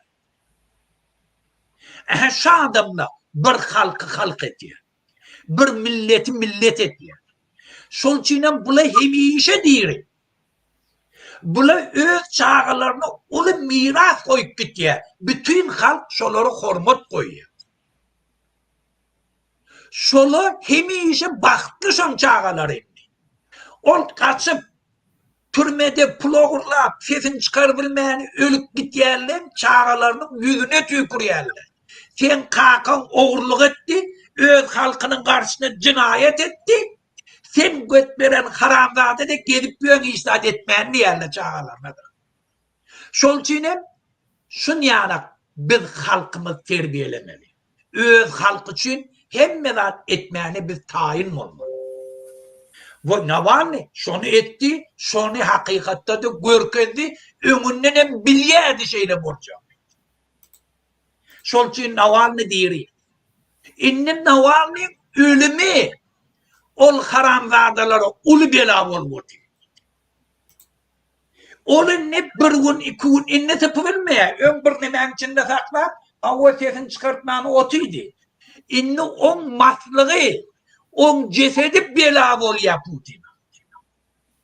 Inne on her hepde, her belli günleri uly mitingleri ýurulýar. Inne taryhda ýazylýar. Putin'in cinayetlerini bilkatlayın yine de bir cinayet ettiği koşulşuyor. Şol için bu adamlar halk için etýän adamlar yitip gitmeýär. Aha Farhat, aha bizim kahramanım Allah Murat, aha bizim neme alıp gittiler Türkmenistan'a Cuma Sapar. Bular hiç vakt gitmeýär. Bular hemişe diýir, hemişe de ba, hemişe de halkyň söýgüsine munasip bolýar. Şol üçin öz halkymyzy azad etjek bolýar. Biz gözümüz bilen görüp otyrýk, ýurdumy taýlap otyrlar. Biz gözümüz bilen görüp otyrýk, bizim halkymyzy közäp otyrlar. Biz gözümüz bilen görüp otyrýk, Bizim yurdumuzun hakiki egeler daşar yurtlarda çağalarını görebilmeyeni köfenip böyle. Kul olup böyle. Şunla bir sesimiz çıkarmağını yatmağını bizim öllüğümüz şu. Bizim binamızlığımız, bizim vicdanlığımız, bizim imansızlığımız. Aha, Navalny şunu subut etti. Halkın befidini koruyacak olsam, vatanı vatan edecek olsam, bütün dünyada halkın kimliğini bildirecek olsam, öz vatanım için canımdan geçmağına tayin olur. Aha, bir de veren tecrübe. Doğru. Muhammed Ağa sağ olun. Gatto bellek geçtiniz. Halk bolacak bolsa, onun yankı lideri olmalı. Beylekle motivasiya veren. Halk şu lideri kollamalı. Şuraya iki taraflayın yankı birbirine yankı ınamlık bolmalı ve şu ınamlığın üstünden ağzı verip duruyor ve şuraya görüş oluyor. Sebebi öne çıkan adam özünü katı ulu hop masalya. Gelin seyredelim. Yine men Telegram'dan yürüyte bir ateo breaking tip bir chat var. Şu yerde ne informasiyalar bolya. Şu katı chat yağdayda yani metbotta informasiya veriyor. Gelin seyredelim. Yine şu yerde yazılıyor. Митинг сегодня вечно жив в наших сердцах Навальный. Ondan da şarı. Ünferseniz yine Frankfurt на Майне 19:00 бывшее посольство Российской Федерации. Arlar Düsseldorf 19:00 он адрес yazılır. Berlin 17:00 у посольства РФ Российской Федерации. Bonn 17:00 у здания Генконсульства Российской Федерации. Мюнхен 19:30 у здания бывшего посольства Российской Федерации. Штутгарт 18:30. Yine Tbilisi, Batumi, pasolsolar, beylik pasolsolarda. Yine şu yani halk, nerede Rusiyan halkı olsa, halk öz fikrini aydıp, hükman öz yani duygusunu bildirmek için var ya. Yine bizde aktivistler tutuldu, bizde ulu tragik yağdayda yine Farhat Meymankuliyevi alırlar, davet ettiler. Yine de şu aktivistler, 4 yaşından aktivistler çıkıyor. Halk barıp şunu maske giyip, kaska giyip, yani beylik işkler giyip, yönü kaptırına da duran ok. Ondan biz çalışmalar karışıyat, adaletler karışıyat, elbette olmaz. Yine seyredin, Rusya halkı neyli öz aktivistlerini golluya, gidiyor, şunu bir zat bolsa, pasolsa gidip protestler ediyor. Yine şu yani, halkım adaletlik istemeli. Katı doğru mu, yani Muhammed Ağa bellek geçti. Şunun için biz halka pretenzi hükmüne yüzlenem yok. Biz halka maslahat hükmüne, biz halka nesihat hükmüne yüzleniyor. Sebebi şunun men va ertimin ölüründen Muhammed Ağa ölürüler. Yönü halk galiya yeküyedi. Şu yeküyedi bolmalı için biz bir topor, bir gurumçuluklu halk bilen işlemeli. Halk inni siyasatta koşulmalı, siyasettan kaçmalı. Halk inni siyasetçilerini kömek etmeli, gollamalı. Onu bir zat bolur. Halk siyasetçiler gollaman, kömek etmeyen, qaytip korrupsiya edip, kurbanının yani sistematını gollasa, haydi tədrikleri siz karışıyamaz. Haydi özüşleri siz karışıyamaz. Mümkün değil. Siz özünüz şunun içinde yani siz rejimi gollapıyorsunuz. Biz aydık geliyoruz her gün neyem etmeli. Yine hiç adet etmeden bolya şolum yani çözüp veriyor kurbanının yıkılmağını. Çıkman işe. İyi vermen hiç yerden pul Türkmenistan'a 3 ay. Mezdayden rejim öz yıkılıyor. Kaç gidiyorlar şolum. 3 ay açıdan iyi vermen Türkmenistan'a pul. Türkmenistan'ın halkı şunu saklanılıyor. Yine seyredin hürmetli vatandaşlar önkü fese yanındaki işleyen ayalın ekspertin yine fikirine dinle. Тромб у тюремных медиков универсальный диагноз, которым можно объяснить которые можно объяснить все. Экс-сотрудница ФСИН о смерти Навального. Смерти оппозиционного от разрыва тромба, оппозиционера от разрыва тромба сомневается и врач, лечивший политика после отравления. По его словам, никакой предрасположенности к тромбоэмболии у Навального не было. Yankı Ahmet Aparağ'ın fikrine menem koşulyan Trump bolunu men adamlar bilen şu Trump'tan ölen adamlar olar yıllar boyunca 10, 20, 30 yıllar boyunca yankı Trump'lar bağlaşıp gan geçmeyen operasiya edip ya da yürüytü yani profilaktik geçip ondan ölüyorlar. Buraya Trump'tan yani Trump gidiptir deyip dine Trump'u keseyemeden ölüp bolunu. Ölecek olan ölüp bolunu. Bir düşünüksüz ölüm bizim için. Şoň için garaşaly yani komissiya şöyle yani Putin'in giden komissiyası yine de şol tasdiklar özünden öldü. Ömrü gysga keni yine şol kesikler yöne o hiç kim inanmaz. Muhammed Ağa diýýär, menem goşulýan inni bir nokotdan geçti Rossiya halky. Şo nokotdan geçen soň bir zada düşdi. Bu Putin diýär yani yöne aýyp bolmaz. Halk inni bir nokoda vardı yani ölümlerin iyidigider gidişinin nokoduna vardı düşünni. Ya eline yara kalmadı ya bağırtıp birden kalmadı. Başka yok. Şarikler bilen, güller bilen şol ýeňip bolmaýar. Şoňa düşdi halk. Şoň için Rossiyada gaty çalık ütköçükleri garaşmaly. Rejim mundan beter kısıp başlar, gynap başlar. Halk mundan beter gahyrlanyp görüşüp başlar. Şo ýerde bir ikisany uly güýç çaklaşarda bir zadyň üstüne barlar. Ine şu Türkmenistan'da bolmaz ýaly. Biz her wagtda hökümet işgärlerine premierler siz şu gurbanlygyň aýdanyny etmeýän azajyk garaşsaňyz şunu gaçyk diýär. Siz halky david etmeýän, halka ýa-ni aşagda öz nägeliklerini dol bejaýda aýdyp bilmek ýa-ni mümkinçilik döretseňiz onu Türkmenistan'ın gражданы uşu bolmaz. Sebäbi size Kur'anyny goýlap, ýalaklap, ýalap ýatyrsyňyz. Hemme etmeli şoň ýa-ni şunu goýlamak üçin işler siz edýäňiz. Siz etmeseňiz gaçyk diýär şular. Şoň üçin sabotaj edin, halkyň tarapyna geçin. Käme wagt ýa-ni bolýa edernip ýa-ni etmeýän halka garşy hereketleri. Aýtyp bolan mümkinçilik döredin. Siz goýlap durýar. Urmanly.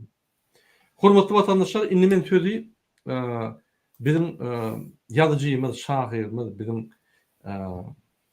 öňde giden opozisiýon liderlerinden biri bolan Ahmet Aparağ'a berin. Ahmet Aparağ Erkin TV radio kanalynyň, YouTube kanalynyň esasy redaktory we köp zatlary ýazyp Türkmenistan'da köp makalalar ýazyp, maglumatlar berip halkara gurmalar bilen işleyen adam. Köpden bäri görüşüp gelýän muň görüş tejribesi gatyly. Gelin sözü şoňa bereli. Ahmet Aparağ, söz sizden. Siz näme pikir edýäňiz? Çünki şu Navalnyň taryhy, şoňdan bolup geçen hadisalar bizim Türkmen halkymyza näme misal hökmüne bolup biler we näme tejrib hökmüne bir zatlary öwrütýän şol. Sawol. Näme Navalnyň görülle almaly elbette. Ol özü Rus halkynyň azatlygy üçin görüşýän adamdy. Aslında ilk başta Navalny Yablaka hereketine görüşe başladı. Soňondan ol ilk başta ahirem ol ilkinji nemeden şu milletçiler toparlyny diýerler. Milletçiler ol milletçiler diýilýän adam hökman onu erwet datdyr etmeler. Her bir görüşüjem ilki bilen öz halk üçin görüşýär. Men mesela üçün özüm Türkmenistan'da görüşüp beren bolsam, men Ors halkyny halat etjek diktatordan görüşmek men üçin bir bimany da. İlki bilen her kim öz ýurduny oňarjak bolýar da. Her kim öz ýurduny oňarsa, öz halkyna ýardam berse, öz halkyny diktatoradan, sütemden azat etse, şola meýän sen törüňdäki goňşularyňa da kömek etdiň. Sebäbi gawunyň renk alar diýär da türkmenler. Şo diýişleri ýaly eger mysal üçin aýdar şu wagt gödegine getirin, egerde Iranyny, Özbekistanyny, Owganistanyny häzir demokratik döwlet gurulsa, şol nähili gow kömek ederdi türkmenlere.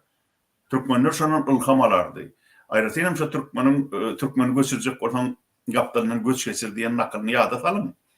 Şoň üçin şu töwerekdäki goňşularda demokratik özgörüşler bolsa, o türkmenlere de ören uly täsir ederdi. Onu Türkmenistan'da da belki gıyıtkı vatın içinde demokrasiya inirdi. Men diyecek olan adım şu, Navalny'ni kevat milletçilikte ayıplayarlar da. Men fikrimçe şu niye doğru? İslenlik adamda bir palajitil, pozitiv derecede milletçilik bolya, ol öz halkına ilki bilen konu edecek bolya. Öz halkının aladat ne diye. Yani şu öz halkının demokratik adatlığa çıkarıp bilse, demek şu komşu halklara da kömek ettiği. Ol kökman komşu halkları yigrenmeli yandat yok. Milletçilik olmalı, şunu bilmenler gerek. Onun sonun şu milletçilerin toparından çıkan son pikri ösüp yablaka hareketine koşuluyor. Onun sonra öyle şol yankı nimeni dörü diye. Korrupsiya karşı görüş toparını dörü diye. Onun başta aydışım yani ören efektif neticeli bir görüş toparı oldu. Ol gatı korkuldu. Putin rejimini. Sebebi olur şol akıllı nime deyip bir lat nime de dörettiler, bir ideyi öne sürdüler. Umne голосование, yani akıllı ses veriş sayılardı. Şunun neticesinde olur, şu Putin'in partisinden başka İslamik partiyanın vekili olan deputatlara ses vermeli, kandidaturasına. Ama şu Yedinaya Rossiya diyen daha da ses vermeliler. Şeyttirmem şunu çıkarmalı siyasetten diye. Şon ödem korkuldu Putin rejimini. Şonun son şu Navalny'nin türlü şehirlerdeki ştablarını yapıvurdular. Yapıp şon aktivistlerini sonra o çekip cinayet cevapkarşılığını boğulgap, hamana cinayet işini boğulgap karşılarına tapıştırıp toslap tapılan dağıtılan esasında şeylip cinayet işlerini boğulgadılar. Garaz şon ştablarının hem şol hareketin şu toparın işleme için her yıl ve yıldan adalığı tutmakta mümkünçülük. Onun yankı Navalny'nin muradam ayttı bir kere gatı unikal şahsiyet. Bununla hem bilim var, şeyle o bilim alan, hem Orsiyet'te hem Amerika'da Yale Üniversitesi'nde okan yanlışmasam, şu Yale Üniversitesi değil ya da onun gatı bilimli olan, gatı şuna düşünceli olan, onun üstüne de yankaydı şimdi ara içip çilim çeken ok. Sağdın yaşayış obrazını alıp var ya. Ol ara saçak maşınına 100 gram ya 200 gram ara içip batırlık satyan adamlar uzağa gitmiyor adamlar. Öz halkını azad etme için, öz yurdunu azad etme için ilki öz bedenini ehli yetmezliklerden azad etme. Özün bir erkin adam olmalı. Araga erkini veren, çilime erkini veren adamlar köpülünç olur özü erkinlerle eyyem. Özünü erk edip bilen ok. Ona o ne edip ol halkını azad etmeli. Ne edip ol yurdunu azad etmeli. Yani şu zatlara da ünit verin kadırlı yaşlar. Şu öz halkına da kömek edecek olsanız ilki şu öz bedeninizi, öz şahsiyetinizi türlü şol garaşlılıklardan azad edin. Kapatakları neşe edinmeyen, enlik edinmeyen, çilim çekmek, ara içmek ya Huday taklasın başka bir neşelere ağzınızı urman. Gerek gel şolatlar. Ömrü yekece. Şol ömrü eğer de sen öz halkın, öz yurdun geleceği için şonu bağış edip bilsen, adama şonun ulu bağıt verilmeyendir bu dünyada. Şuna düşün. Öz halkın adatlığı için görüşmek bu ullokan bağıt. İnni yeni Navalny'e kaydık gelsek, Navalny gatmiyetliğin görülmesini görkezdi. Yönü, Türkmenin özünü, bizim gözümüzün alını, birine şu açık görüşü 89. yılın, 1989. yılın 1. sentyabrında açık görüşe başladık da kollektivleyin. Şol ağırlık halk hareketi döredilliği bizim Türkmenimizin içinden en çeme kahramanlar. Nerede ahrim? Bappa uyukluğum. Onun Avdukulu son bize yol başçılık etti. Nurverdi Nur Mehmet. Onun Mere Dağı, Mommo Dağı, Yoğuşan Ağa deyip bir yaşlı geçti. Gatıp batırdı. Amanrat Kara, Hedrem Mahudaya şükür diri. Nurverdi Nur Mehmet'im diri. Başka da o onlarca adamlar. Şolar bir kevatçı Niyazın şu wagt öňkü köne şu çykan jaýyny oturýar-da. Şu bir iki gedek bir el tutuşup şu öldürjek diýenlerine de ne öldürseňiz atsaňyz biz wa diýip şol çykan şu gup boljaý diýerdi. Şoň öňüne şey diýip el tutuşup durduk bir iki gedek. Sizi atjak diýip haýbat atanlarna. Dine Navalny Türkmeniň öz içinde de men öz gözüm bilen gördüm şolar ýaly gahrymanlyk hereketini. Şoň üçin türkmen ýaşlaryna görül almaga Türkmeniň öz içinde de adamlar bar. Onun anrak gitsem yine bir yere kaytalyan. Gaygısız Atabayev, Nedirvay Aytakov, Şaja Batyrov, şolar ýaly adamlardan görül almak gerek. Şolar Türkmen üçin janyny gurban edipdirler. Bugün kunam ynha bir özümüz Türkmenistanyň çykyp gaýtmakak 7 ýyl töweregi men açyk görüşdüm Türkmenistanyň öz içinde. Mahal şunu aýdaly, siz batyr bolsaňyz gelinde şu ýurdun içinde diň şuratlar diýen adamlara men bir aýtjakladım. Biz barsak, siz şu adam gidilip bir de şunlar gıncıt berýän adamlar siz çykyp bilermisiniz? Biz bilen şu wagt şu görüşemizde sizin eneňiz ataňyz çykyp bilmedi. Gorkýan adam sizem çykyp bilmersiniz. Şoň üçin indi biz bugün mezur bolup daşary ýurtlarda görüş alyp barýan wagtymyz siz bize ne hak gıýjyt berme. Gerek günü, mümkinçilik gören günü biz yine bararsam şu taýda görüşersem. Şonu sizem ýyla galmaň. Gaýrat edinde adyňyzy, ýüzüňizi açyp halk üçin görüşün. Oňa çennem başarsaňyz da bize kömek edin. Başarmasaňyz lal bolup oturuň. Gıýjydyňyzy arka izleyen. Şu gatı köp gıýjyt gelýär şuňaly.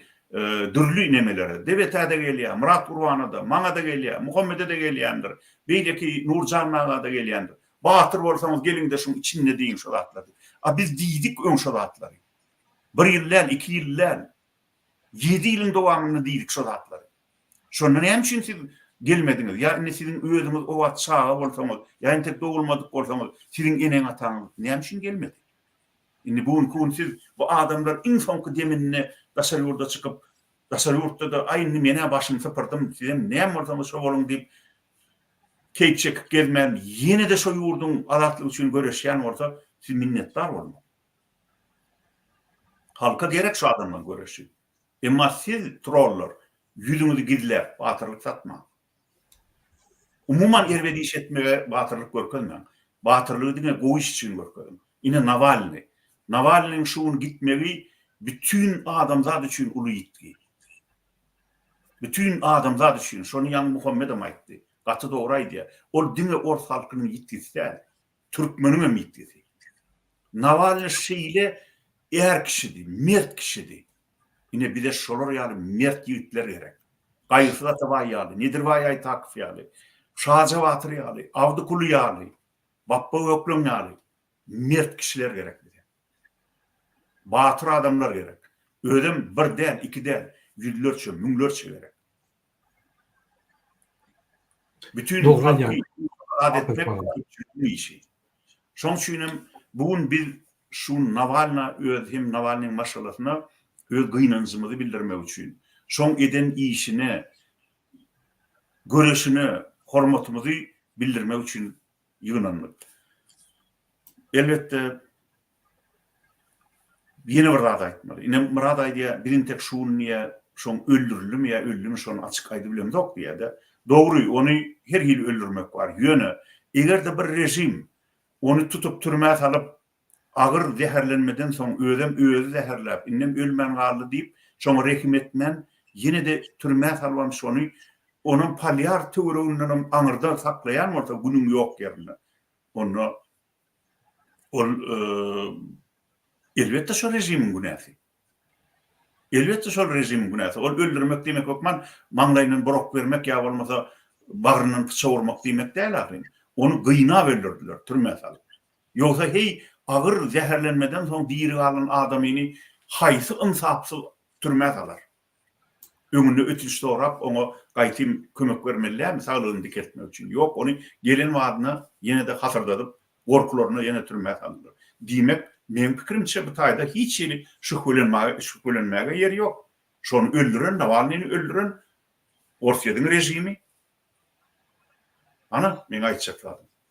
Bolya, sağ olun. Men häzir Muhammed ağa söz berdim. Ýöne şo söz bermekkäm bir halkara maglumatlary, ýa-ni mass mediada ýaýlan maglumatlar size görkezek Navalny barada. Gelin ünsür seyrederin hormatly vatandaşlar. Ine şu ýerde глава Либеральной партии России Сергей Корневский говорит: человек за свою политическую деятельность, лишенный здоровья, свободы, семьи и, наконец, жизни, умер в руках государства за месяц до так называемых выборов. Несвобода убивает, и это касается каждого. Президент Франции Макрон о смерти Алексея Навального. Я сегодняшней России свободный духом, в сегодняшней России свободный духом людей отправляют в ГУЛАГ и приговаривают к смерти. Я чувствую гнев и возмущение. Я отдаю дань памяти Алексея Навального, его самоотверженности, его мужеству, мои мысли с его семьей, любимыми и российским народом. Yine şu yerde Gozduman başlığı yaptı, meclisin başlığı yankı, Kurbanlı Berdimuhamedov'un postunu eğleyen yönü milli lider de. Şuraya adam şeyle diye. Смерти Навального виноваты Вашингтон и Брюссель. Ülkerim. Eğer de Washington ile Brüssel bağışlamın gülyenme, gülkin tutuyor şunun fikirlerini hakiki idiotlar. O Sivir'deki türmede Washington ile Brüssel şu yerde yani hadisaları karikatürovka edip neticeleri çıkarıp şu yerde regrovka ediyen mi olsa onunla Rusya devleti yok da. O ne Washington ile Brüssel şuna yani günahkar. Bunun bir Kurbanlığın kemeri yok şu yani Rusya'da da Türkmenistan'da da meclisin başlığı yani halk genişliğinin başlığı şular kellesi giden bir samtıklar yürütü koyuyorlar. Şunun üstüyle meclisi basıp alıp bütün devlet diktatурaya çekiyorlar. Yine iyi nazardan Управление Верховного комиссара ООН по правам человека считает, что необходимо провести заслуживающее доверия расследование в связи со смертью Алексея Навального, заявила официальный представитель ведомства Элизабет Тросес. По его словам, в управлении потрясены известием о том, что Навальный умер в тюрьме. В Москве разгоняют людей, вышедших в память об Алексее Навальном на Лубянке. Yine Alexey Navalny'ni kollamak için adamlar çıkıyor yine inferno. Şurada çıkaryan yok. Ölüler gidiyor, ölüler çıkıyor, üşüyor adamlar. Yine indeki videoda şöyle.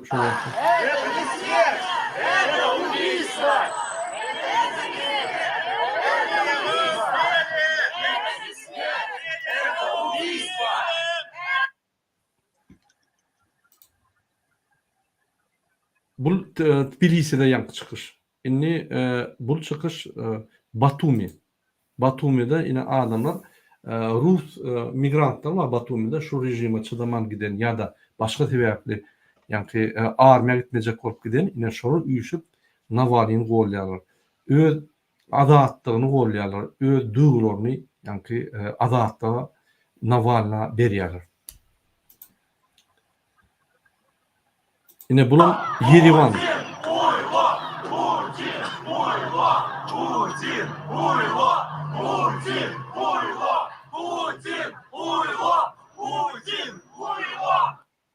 Bunun Yerevan. Yine şu yerde Prezident Moldova, yani prezidentler, ul devletin yol başçıları Ortman öz fikirlerini aydiya da şu Rusya'da bir düzgünçülük, Rusya'nın içinde hiç şeyli adaletlik yok, konstitusiya işler yok gibi tasvir ediyor. Президент Молдовы Майя Санду прокомментировал известие о смерти Навального. Мои искренние мысли обращены к его семье, всем демократически настроенным россиянам и тем, кто храбр и борется за свободу и демократию в России и за рубежом. Şuraya yani belli ediptir. Yine Yerevan. Burası Simanyan. Öz Ermenileri, öz Ermen yani vatandaşına, Moskva'daki işleyen vatandaşına şort söylüyorlar. Yani Simanyan Rusyan kanalına çıkıp yani Putin'i koğurla bir topor cinayeti işler etti.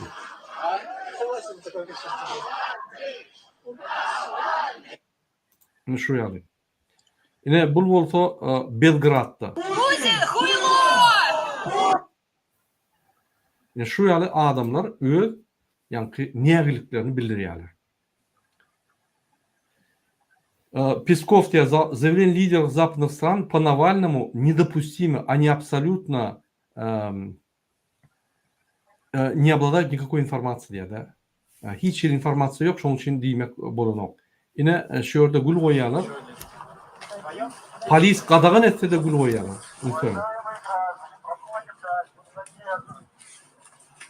Moskvada.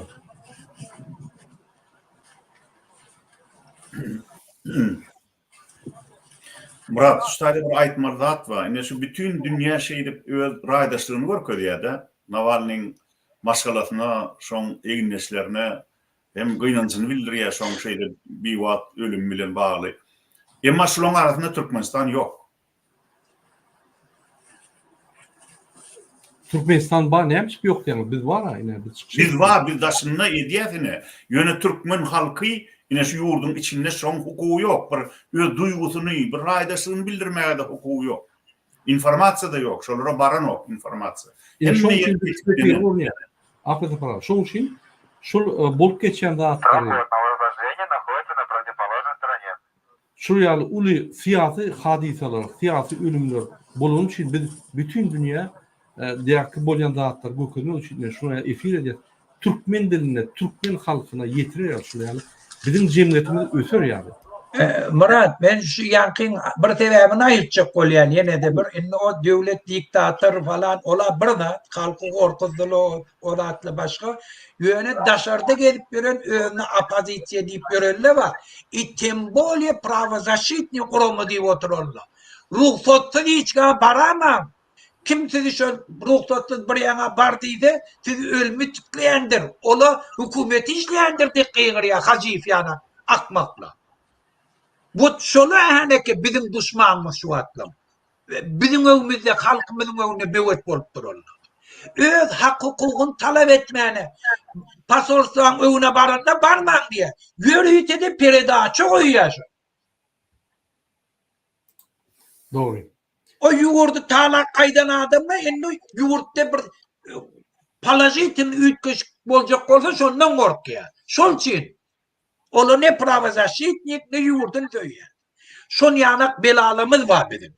Halkymyzyň tanamaz ýöne öňe çykan adamlar ähneke edip otyr. Täsirimizden goýup otyr. Hökümet hem gorkýar. Nämetçigini bilen. Indi ýöne men bir zat aýtjak bolýan. Murat ýa söz berjek diýdim. Men aýyrlanaýyn da.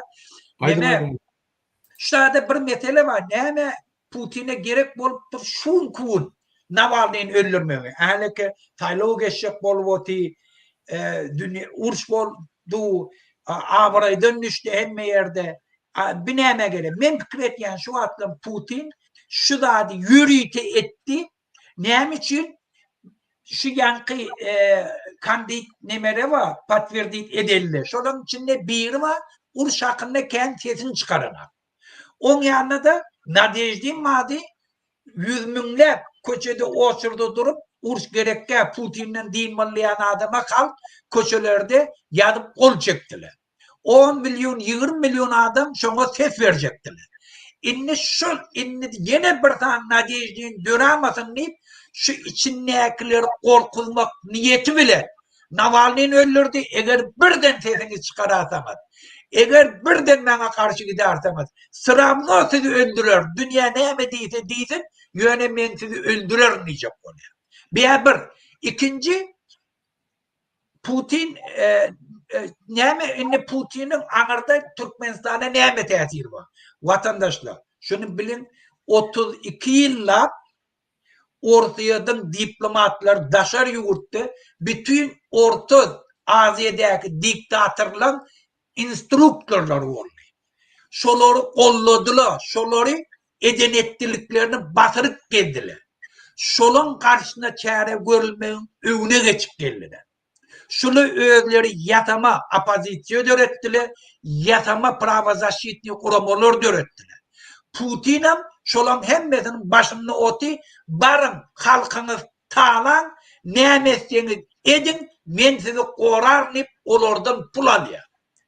Olary mecbur etýär. Şol üçin biziň halkymyzyň betbaştlygy göni Putinin Orsiýada hökümet etmek bilen bagly.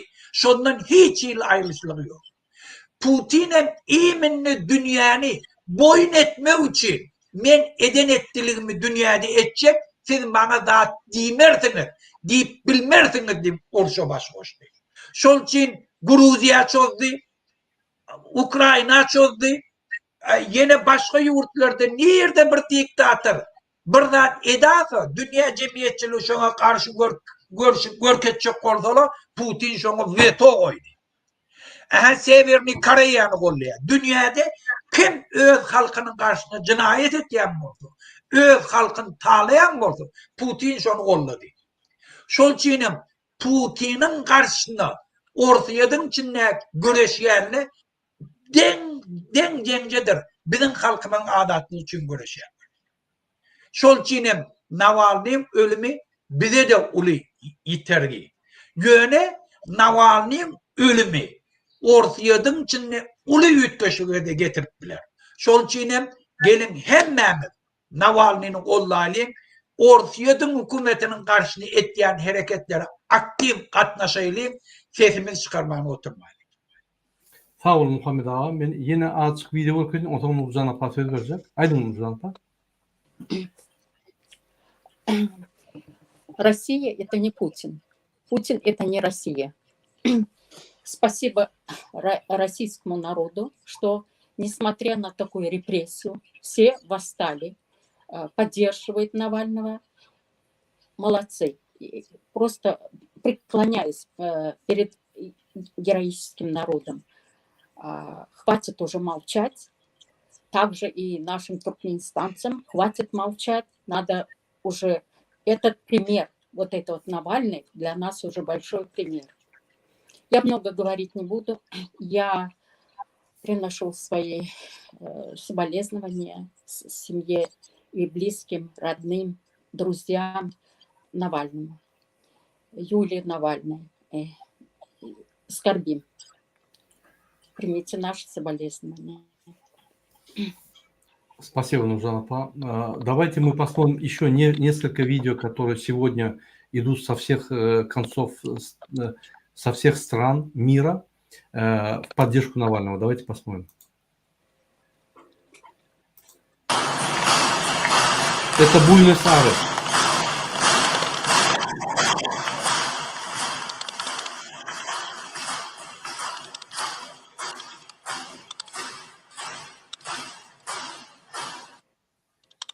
Yine şuraya videoya geliyor. Moskvada, yankı Buenos Aires'te bulunduğu Rusiyan pasportunu ayağı bilen depip adamlar yankı nägeliklerini bildiriyor. Yine Moskvada olup geçen hafta. Arayasına gidip durdu. Yani kim şu Navalny Navalnyň gollap gelip şoň ýanky haýyryna gelip gül goýan bolsa ýene zadержание etdiler. Yani tutulup gitdiler. Adamlar bilýär tutup ediljegini. Gidýär şonda da. Уважаемые граждане, дали вам месяц. Никакого публичного и иного мероприятия согласовано не было. Просьба покинуть место проведения несогласованного массового мероприятия. Yine Muhammed ağa şu Hacıýewiň aýdanyny polisiýa aýdýar görýärmi? Niseglasol metoddan gidin zat diýip aýdýar. Ýöne kanun boýunça istenik adam, istenik wagt öz nägeliklerini aýdyp biler. Уважаемые граждане, не мешайте проходу по тротуару. В противном случае вы будете задержаны и доставлены в территориальные органы внутренних дел.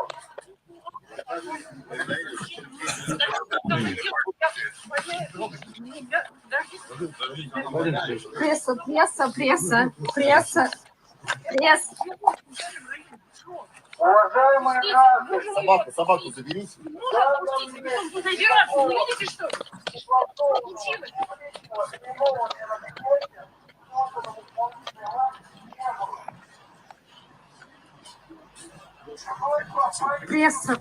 Пресса.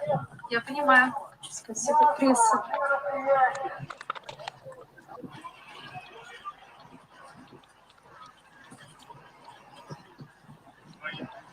Häzir Rossiyada köp şäherlerde komanda berilen adama tutsak başlaýar. Ya başta rejim hiç wagt aktiv bolmaýar, reaktiv bolmaýar.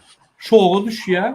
Bu näme üçin bilen o halka edýär. Hemmesi gazmatyk bolsa bir-birinden ýa-ni komanda bilen tutun diýip. Eger halk kalsa kaçmak komandasy berýär. Kaçın. Bizim kaçýar diýip. Murat, bu neme de görýärmi? İlka bir gerçeği gynap öldürýärler. Mert adamyny, er kişini. Onun şoň ýadyýarlaryny gül goýmagy gelen adamlaram tutup sürüklep berýärler. Şuň rejime gulluk edýän adamlar Türkmenistan bolsun, Özbegistan bolsun, Orsiýet bolsun, bular namart adamlar. Elbetde olaň içinde düşünjeli adamlar bar. Göne şol düşünjeli adamlar taýýar bolmaly. Halk aýagalaryna şolar halka topulmaly. Halk bilen goşulşup bile rejimin üstüne topulmaly. Ana şonu olur öz günahlarını yuwup bilerler.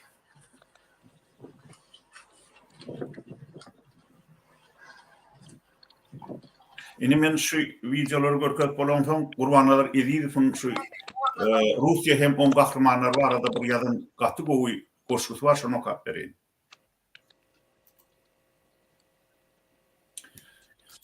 Ruhsatmy?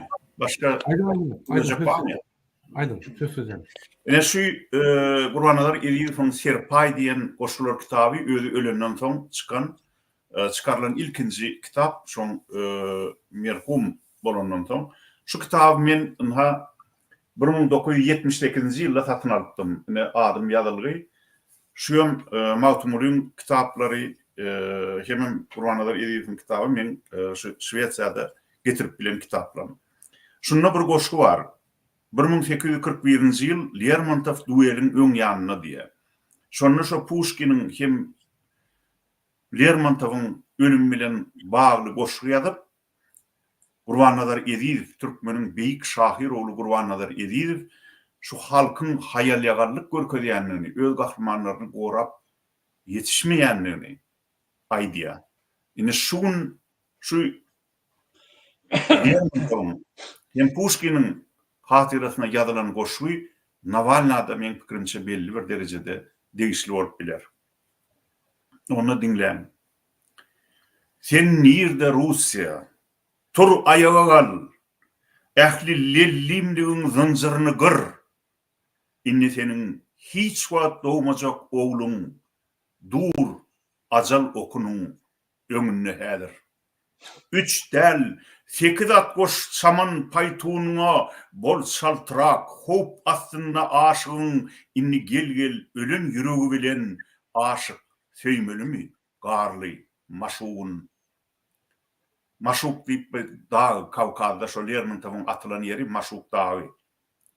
Rehmin gelsin perdendiňe Russiýa, onuň murty ýanja tabada ahyr, ol seniň namysyň wyjdanyň üçin düşmanlaryny burça gawada ahyr.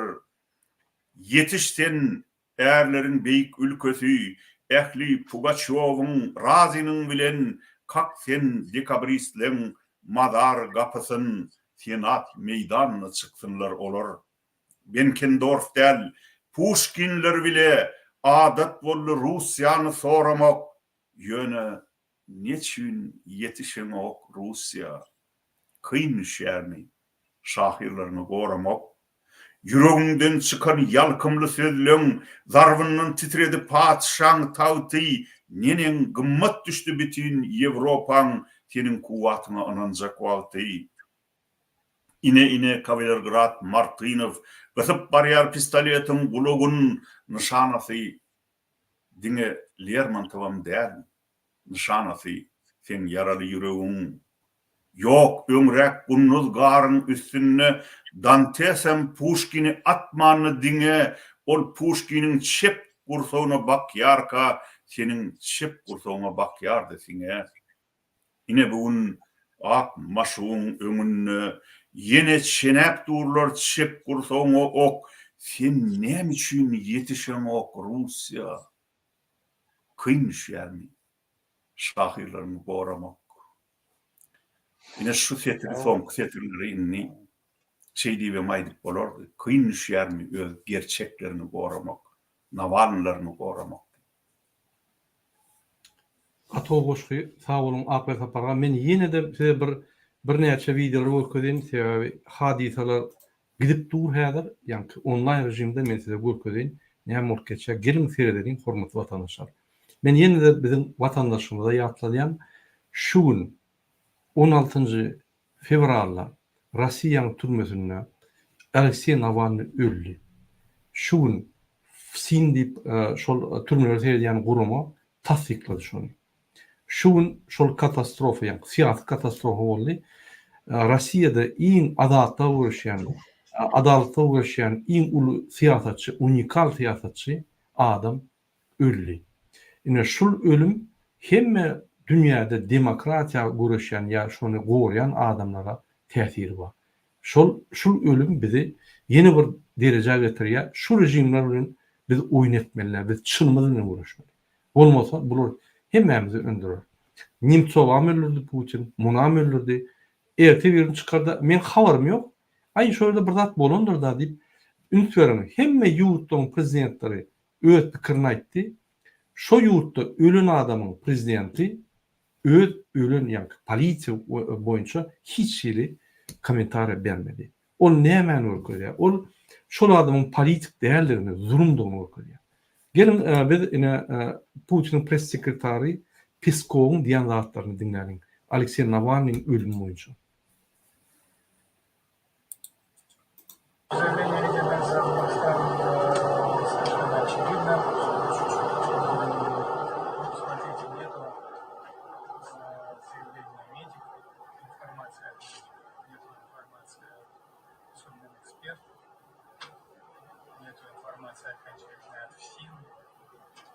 Никакой информации о причинах смерти.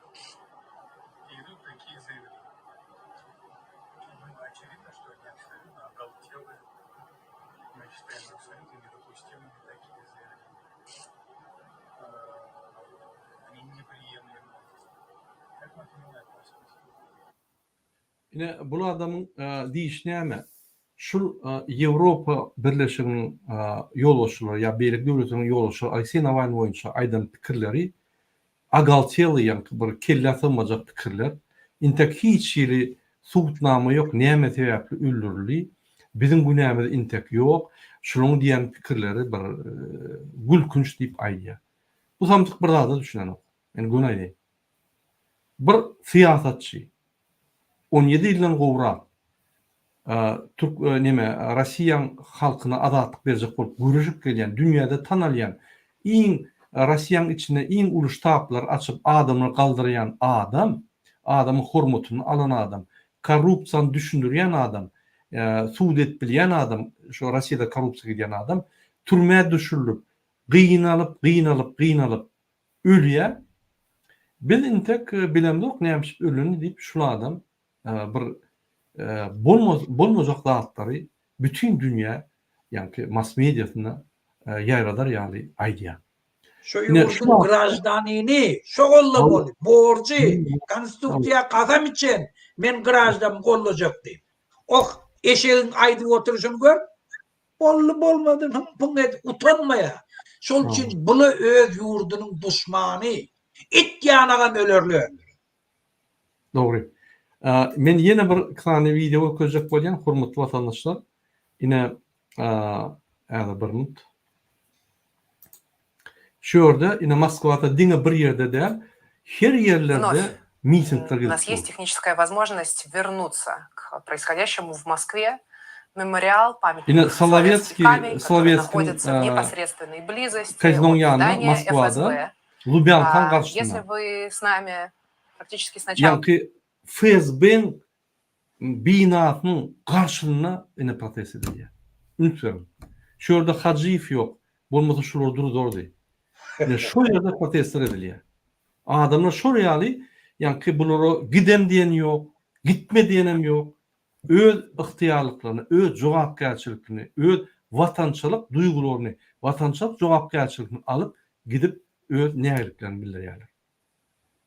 Этого эфира, по крайней мере, с того момента, как мы вам показали эту картинку в первый раз, ну, очевидно, как эта гора цветов с каждым новым включением увеличивается и разрастается, и людей... Şu Lubyanka, yani FSB'nin esası ministersinin binasının önüne adamlar gül öltüp Navalny'nin golyanlığı ve Putin'e karşılığını görkeliyorlar.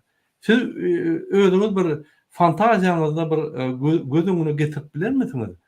Bizim MHM'nin önüne yine bir öldürülse, aktivistlerin bir öldürülse Türkmenistan'da şoyra barıp gül koymanı, yani bizim vatandaşlarımız gül koyuyor deyip bir kelleğinize sığdırıp bilir misiniz şu zatları? Yine Rus halkı şunu ediyor. По крайней мере, на мой личный субъективный взгляд, не становится меньше.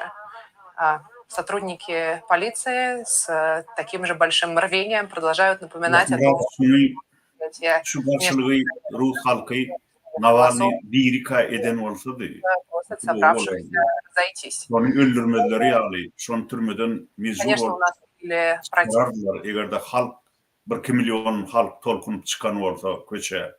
Ama arman şu yine Gurvanadar Eviyev'in sen ne için hayal hareket ediyen Rusya kıyın işlerini şahirlerini korumak bir şey yani şu Navalny'ni korumakta şeyle mert edenini gayratlı adamını korumakta Rus halkı kat hayal egallik koyuyordu. Yine şon için rejim onu kıyına öldürdü. Doğru. Şöyle bir bildek geçecek koyan. Dinle Ruslar soобщество молчит. Şoma göz yumuyorlar. İnni очередь kiminki? İnni Navalny'den sonra inni kim ölmeli? Yine şun men Ivan Jdanov'un aydanlarına kulu aslında katı oğudadı deydi. Eğer de 2018 yılda men yanlışmasam Navalny prezident sayılır koşulup hemme opozisiya gollan bolun olsa biz hazır başka Rossiyada yaşardık. Bir topar adamda şöyle gitmedi, kaçmadı, uruşlar bolmadı. Opozisiya yani egoizmini yadından çıkarıp birleşip Navalny utanmasa biz başka Rossiyada yaşardık. Biz yani partiyalar açıp aramızda konkurent sanatında görüşürdük. Biz baxtlı yaşardık deyip bellek geçti. Katı doğru aytdı. Bizim şu momentleri tıptırdık. Kaçanla opozisiya, bar opozisiya, yani çep, sağ, önkü, daşkı, içki, tapağı yok. Birleşip, bir muştu olup, vurmalı olanla aramızda dava salıp biz pıtralayız. Şu şansı geçiriyor, şu vakt meçhuri şansını geçirip, ondan sonra şu şans geçen son yine birleşecek bol hareketler ediyor. Yani şu dağıtlara opozisiya ve halk katın sürmeli. Görüşün bir derecesine baranla ine uçak bolunla davalaşman birleşip utmalı. O zaman açık sayıları olsun. Neye medülyen olsun edin ana parçalar açın ruhsat temmiler. Edin utun koyun gelen adam cevapkarçılık olmalı. Bollu. Cevapkarçılık alıyor. Hemmelere ornam yerem ba. Parlamentte de hükümette de her kim öne çıkacak deyse ba. Onu gidişmeliler. Yine men bir arzum şu yal Gurbanly'ni ayırıp Türkmenistan'a barıp arkayın biznes edip Fransa bilen ya içinde arkayın yaşap gel vermeli. Yine şunu arzu ediyorum. Ena tamın yanına, yani Ecem'in yanına doğun anlaşımı görüp gerek vakti Avrupa vakti gelip arkayın yaşamanı arzu ediyorum. Prezident kim olsa şov olsun. Kimi halk saylasa şov olsun. Yani şu mümkünçülük hemmelerde olmalı. Saylanmak. Gelenem ömürlük saylanmalı. Bir sırok, katı ise 2 sırok olan açık sayıları düşündürüp, suud edip utmalı. Yine şonuna, şol utun adam sesler için görüşür. Gelecek sesler için. Halka hizmet eder. Yine şuraya bu normal durmuş, bu bir üyüt göçük durmuş değil. Bir topam ötün devletler yine şu durmuşta yaşapmıyor. Biz ne yapmış yaşap bilemiyor. Ne yapamız kim? Beylik halklardan. Hiç sarımız kim? Bizim artık adımız var. İdiot Berdi Muhammedov. Şunu ayırmalı bollu.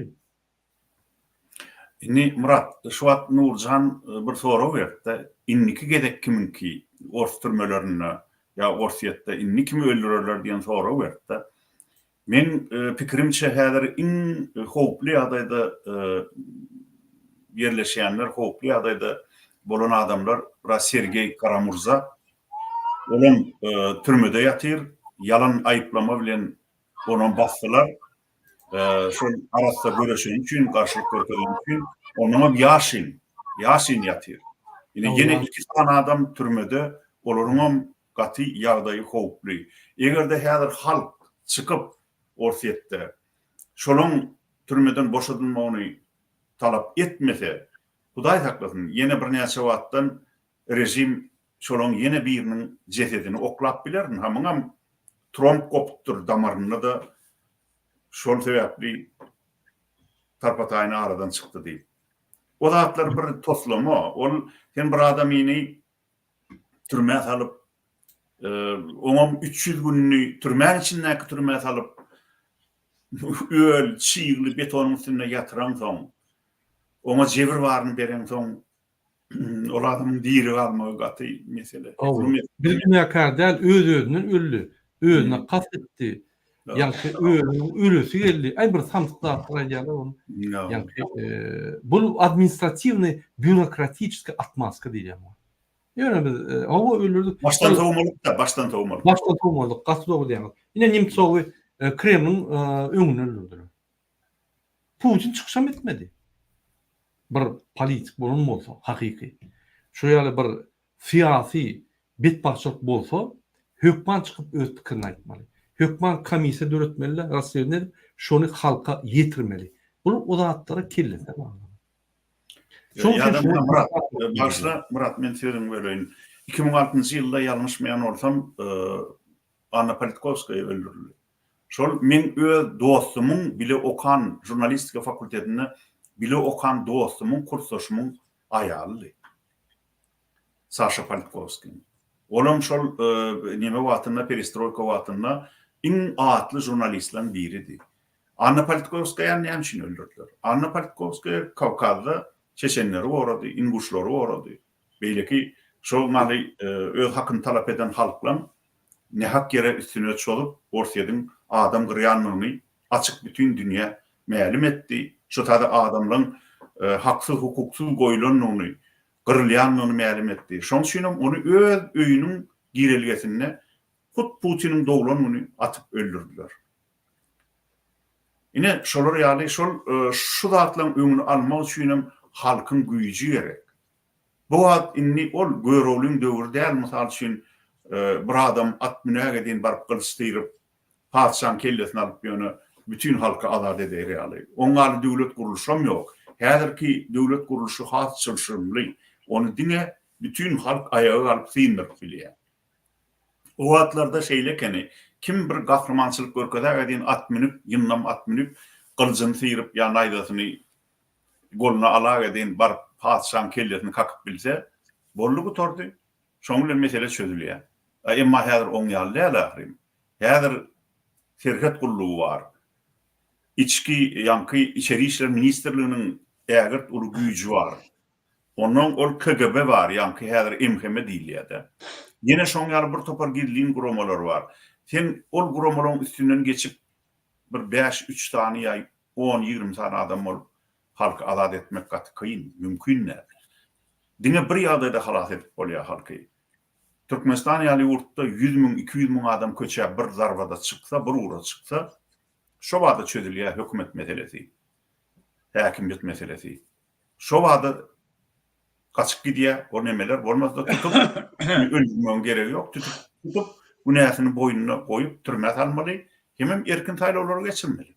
Bollugy tordy. Emmane Russiýa ýaly uly döwletde 150 milyon ilatly döwletde 100.000, 200.000 adamyň köçe çykan bilen mesele çözülýär. Ýogam 2012-nji ýylda çykdy, 200.000 töwre adam çykdy da şonda köçe. Navalny şonda çykyş etdi. Gaty uly şeýle neme bilen ýiti çykyş etdi. Emma 200.000 adam Orsiýadyň masştabyna kiçi gelýär. 1 milyon adam çykdyn Moskwada. Şoň çözülýär mesele. şoň çözülýär. Maçykanok şol ýanky Gurbanazar Edirew'in diýer aştaýda sen näme üçin ýetişeňok Russiýa kyn düşýärmi şahirlerini goramak diýer. Gerçeklerini goramak diýip okasam ne düşünüpli hemme. Murada eger wagt berdim bir şu ýan bir gow tema gozgoldy da häzir halk nähillik almaly falan bende bir zat gödegine getirelim. Biz bir uly iş etjek bolýar. Yani bir tofor adam ýurdy talap öti milyard bir ýurdun halkyň baýlygyny orlap öti eline de hemme mümkinçilik bar. Muny şeýle aýyrmaklyk ol mümkin şeýle. Ýöne olan hiç güýji ýok. Näme üçin tebäbi ogurlyk üçin. Bir kanun hereket ýerligi üçin. Dünýäde hiç kim şolary gollamajaklygy belli. Şolaryň etýän jinayetleriniň ýüzi açyldy. Halkyň ýüreginden gorky aýryldy. Halk bilse şo ýurt şoňkylygyny. Şuda bir proses, bir nahar bişirýän ýanakdy. Bir nahar bişirjek bolsam hökmen sen odunyň bolmaly, ondan materialyň bolmaly, ondan gaýnatmaly, ondan bir belli bir wagtyň içinde naharyň bişýär. Şu bizim Türkmenistanyny alyp barýanmyzam şu proses. Biz halkdan gorkyny bir belli bir deregine aýyrdyk. Bir tofor kahraman oglanly öňe çykdy şu odully. Ýanlyla göne şulun közi bilen, şulun odu bilen biz gaýnady otyk gaban. Şu proses haçanam şu wagt ýetende halkyň özi galýar. Oňa gitjek ýeri ýok. Oňa san geregi ýok. Biz daşarda biabra etdik. Biz daşar ýurtda hemmerik bardyk. Ba döwletiň agry ýok. Orkoklugyny, bir kanunlugyny subut etdik. Halkyň şundan nardalygyny belli etdik. Halk ýekedäligini bildi. Indi ýuwaş köçe çykyp başlar. Bende Kırgızstan'da birinci prezidentine 200 adam toplanıp partileri de ayırdılar. Neçe tane dünyanın yüzünde devletli var. Diktatörlerin ayırarlarını bir yaşırla yığılanışık var ya, bir nemedip barıp da gümün çektiğiyle şeyttirip kovdular. Ken şunu yana. Ukrayna'da halkın sayılan prezidenti neçe adam ayırdı? O meydana baranne neçe adam? Şol için hükmen bütün halk şuna katlaşmalıyan da diyor, bişirmeli bir. Şol için bir tovar adam özünün canından maya koymalı. Navalny yana. Ortaya içinde Nemtsov'dan başla yani o jurnalist Gültepar'ın aydı oturunu ken şu odunla oyunup başladı. İnni güçlenip başladı. İnni yüz binlerce adam soğukta gelip Putin güm oldun deyip kol çektiler. Bir şişti. Şol çinem var ya, buna naumit olmak gerekiyor. Şu bir proses. Yönü şu odunu ayırmalı. Bizim öz halkımızın içinde şu atlam, şu hareket ettik. Kahramanlığımızı kollamalı. Halka göğüllük vermeli. Yekedäligini bilmeli. Berdi Muhammed'in haramzadalığını aytmalı. Hükümetin içindeki işleyen adamlara aytmalı. Hey haramzadalar. Siz bir tane cinayetkara hizmet et yani. Ertiyi kunem, özüm sizi bayadıp, sizi türmeye salıp, en oğurlan pullanmadığını ağzınızdan zorlamalıya. Sizi öldürüye, çağılanız har etiye. Şunu biz düşündürmeli. Şolar aytmalı, şun kun bize koşuluşlanıp, şu haramdadan diysek, sizden halat oluyor. Siz inni, şu hükümet gelip sizi, kabinet ministerin içinde küçeltecek oldu, inni çekinip durma. Kelleğinin karlarında haramzade, sen beni oğurluğa mecbur ettin. Sen bir kanun otuyun. Sen bir namus yurdun bağlığını talap otuyun diye bütün halkın evine düşüyor. Seni hiç de edibilmeye, şunu hükümetin için nekile, dünyanın nekile bilsin. Eğer şey değildiği kalk koça çıkıyor. Geliyor, bütün dünyada olmuyor. Şu haramzade hiç de adam edilmeye. Şunu indi değdirmeye. Şunu biz kıyırıp hem hükümetin içindeki işleyen adamlara yetireyli. Şular sizi türmeye başlayacak olsa aytmağa da adınız vardır. Bütün halk gözeniye. Sizem ağırlar, sizem mecbur edip oğurluk ettirdiler. innem sen türmeye aşık olayam. Yok dost, men türmeye gidecekke. Men gitmeli bolsam, haramzade birinci sen gitmelisin diye kıygırıp ay. Şoğun hem özüm halas ettik. Biz pişirmeli. Biz ahalike halkımızı tayinlamalı. Biz hem yedi otuyoruz şöyle. Yöne bize yetmeyen da. Bir tımor hükümete hizmet ettiyen haramzadeler var. Özüne pravazaş etnik deyip yöne durum. Şu neçelliğin bize perskelçilik öğrettiler. Şu belalardan diyeyim bana. Aktivistlerimiz kollamalı. Kösenip veren Türkiye'dekiler kollamalı. Avrupa çıkan adamları hemen bilirip de kollar. Şola dokumentlerini düzeltip asuda arkayın yaşap bilir yana etmeli Türkiye'de. Ben Berdi Muhammed'in ediyen cinayetini bütün dünya cemiyetçiliğine iyiliği değerli, kahar gazaplı getirip durma. Doğru. Doğru Muhammed ağa goşulyaz, gattor bellek geçtiniz. Akıl sapar ağda oğul bellek geçti. Beyerde bir şu Alexey Navalny'nin misali bir daha da Türkmen halkına ve bize. Yine şuraya görüşten Alexey Navalny alı görüşten halkım ten şuraya gollosma onun netice alıp bolýar. Sebebi näme üçin Navalny öldürildi? Sebebi Putin'in teýärde prezident boljagyna böwet bolup durdy. Sebebi şondan gorkýardy. Sebebi içinde hemme politikleri ýok eden soň iň ul politik Navalny. Şondan gorkup başlady. Häzir men saýlary ussam falsifikasiýa eder. Hemmelerim turup ayırsa Navalny'ni getirip koyuyorlar. Navalny yankı biri bütün dünyadan tapvalarda biri cenayete çekerdi. Yine şu yerde bizim halkımız bir daha da öğrenmeli.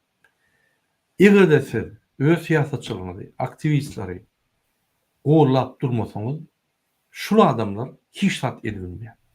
Eğer de şu adamlar hiç tat edilmese ve şu vakitte siz korrupsiya edip yankı rejim oğurlap yürürseniz bizim geleceğimiz yok.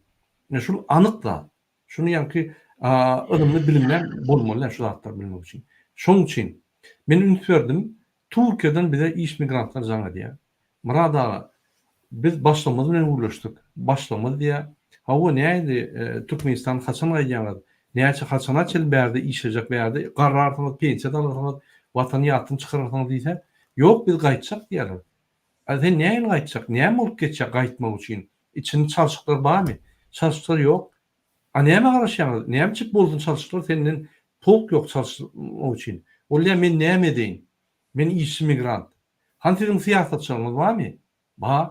Sen koğulluyor mu? Yok. Hani neye mi çık çalışmalar olsun diye? Yine ben businessman, benim işgärlerim, biz bir plan siyasetçinin, plan partiyanı koğulluyor. Onun ayyan zatları bizim isteklerimiz, bizim arzularımız. Yine biz şunu koğulluyor. O şu bizim arzularını isteklerimizi getiriyor hükümete. Hükümet gözünü tutmalı oluyor. Eğer şol yense bizim arzularımız, isteklerimiz doğru yerine yetiyor. Yani şunun için biz koğulluyor, biz yani görüşmeden podдержкалар yetiyor. Siz ne ettiniz? O zaman bana canı divaydı ya, Murada yine men inni düştüm. Men fondumuza da pul geçirecek. Başka da edilemok. Men sizi koğullayan yine koğulacak deyip aydı ya. Ne şuraya bir adam öz kellesi bilen öz yankı misal bilen yetti de men yine de aytacak bolýan. Şunem ertirem täze bolacak Türkmenistan'da da biz partiyalara eger goşulmasak biz gollamaly. Köp partiyalyk bolmaly. Cemiyetler gollamaly. Cemiyeti hükümet yürüýte gollano. Partiyalar yürüýte açano. Täze şu zatlar diktaturan derru ýykýar derru aýrýar. Cemiyet ösüp başlaýar. Cemiyet bilimler bolýar. Adamlar ahlaktaýdan ösüp başlaýar. Moraltaýdan peslik ýok bolup gidýär. Ine şu zatları hükümet ettirmek. Hükümetin ideal meydançası näme? Paraxorluk 100% bolmaly. Diktatura durjak bolsa, şu ýerde pullar oglanmaly. Yani diktatorlar oglanmaly ve şu ýerdäki ýaşaýan halk ilat bolmaly ve hiç sada boşulmaly. Ahlaktaýdan pes bolmaly.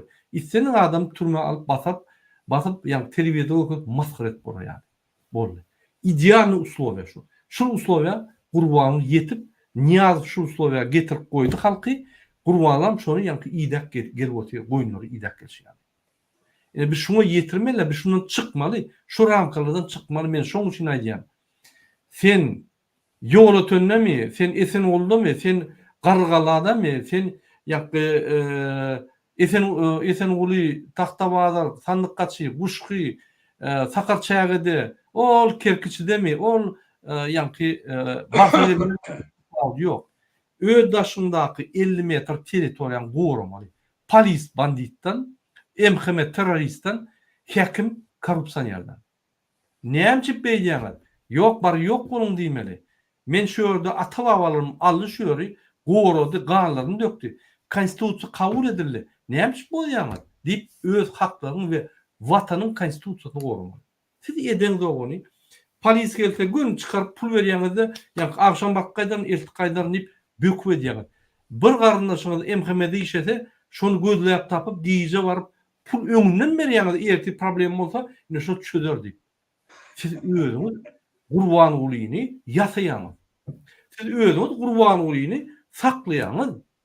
Bize göreşe bu ýykjak bolup. Sizden bizden netije garaşaňyz, bize boş diýäňiz. Ýöne şo wagtda bize kömek etmen, hatça bir neutral durman, siz korrupsiýanyň gurbanyny saklap gelýäňiz. Özüňizden ka wagt aýdýaňyz, ay bulardan boşlaý bularda. Ine bar sykl şeýle.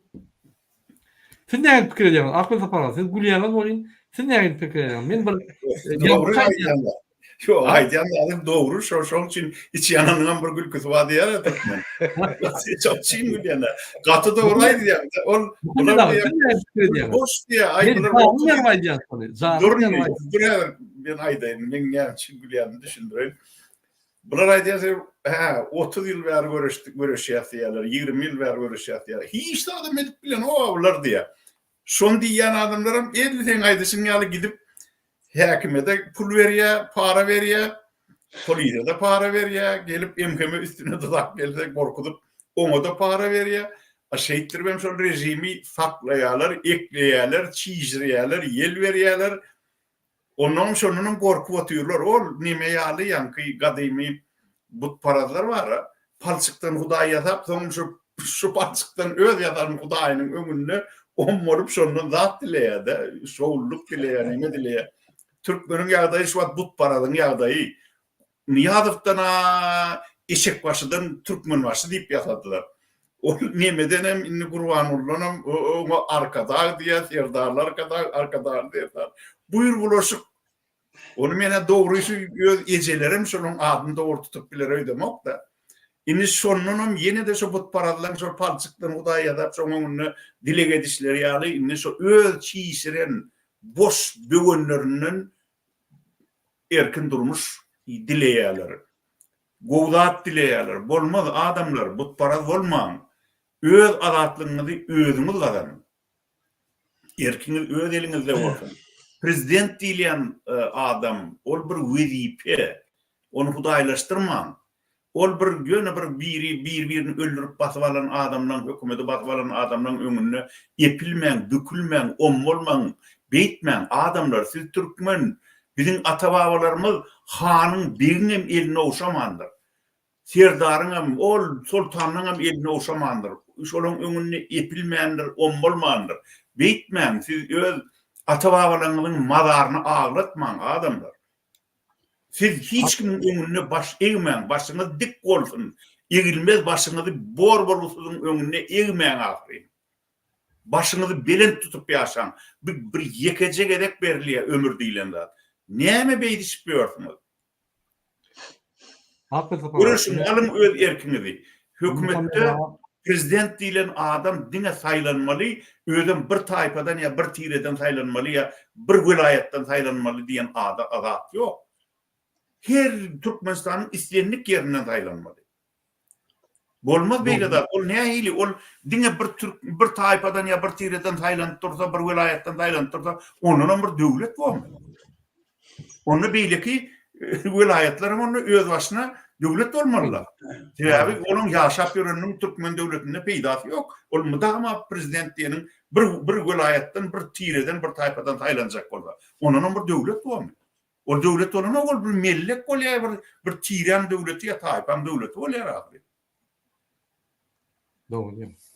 Ana Muhammed Ağa söz vermekten, Muhammed Ağa bir mınt Men şu gynanç gününe bir gülkünçrak zada tamam gatwelman vatandaşlar ine ünsörün. Bizim vatandaşlarımız migrant bolup işleýär. Türkmenistana pul berýär.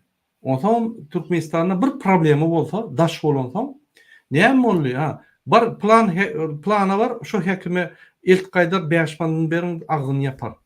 Şeýdip, ýani bular öz problemlaryny çözüp, uldan teriden okpur mesele. Ýöne şu wagtda Türkmenistanyň 99% rejimi korrupsiýany gollap, finansiýat edip, ýeketäk gurbanlyň investor bolýar. Ine şu bizim bir 500 sanjak adam, 300 sanjak adam güreşýär.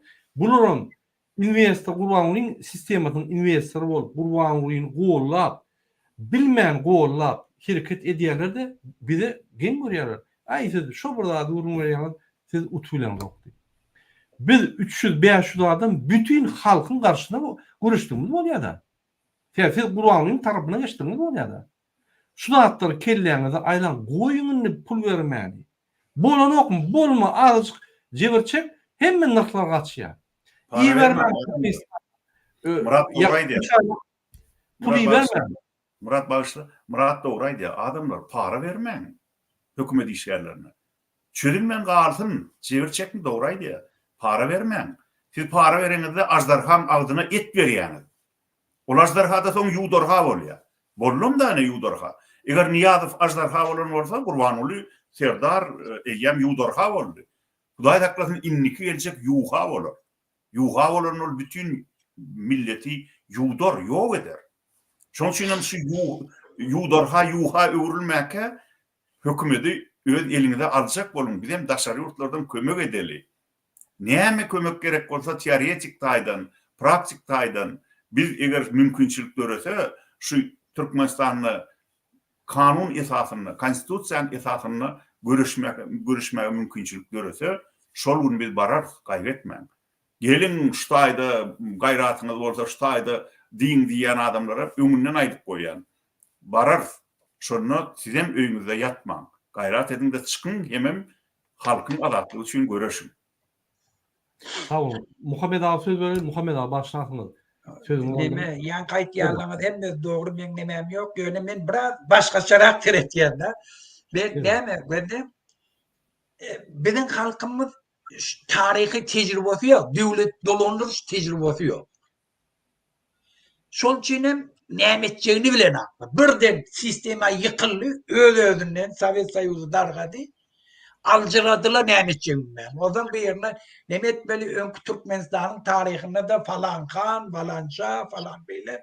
O zaman şeydir biraz alcılap başladılar. Yani ne öyü var, ne işi var, ne yeri var. Hiç de ödününki de korumağı da diyor. Her kim bir illedi günlü görecek onu.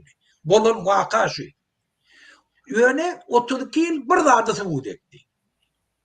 Bela hemmemize gelen dine sen belanda hemmemizin belası. Sen hiç yol bilenem özün alıp çıkabilmeyen, özün ağlama. Sen prezidentin en yakın adamı olağa. Şu gece bunun yanında yatıp durağa. Şu sen türmeye bas ya. Teber senden ortaya birinci. Özü. Ne adam ölür şey ana. Menem şu ölürürdü. Sen ne çeşene hizmet edağa.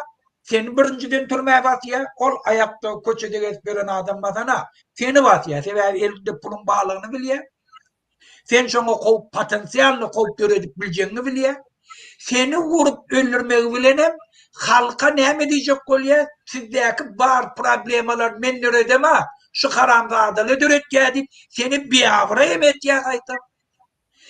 Yurdun içinde men biznes edip öz günüm görün diyenem vaktlayınca biznes edip peyda görse de ertikun hükümet iyidi giderli krizize batıp durup pul yetmeyen vaktında şonun iyidinden kovalap şolori türmeye bat ya sebebi pulu var adam şuna potansiyelin düşmanlığını biliyor.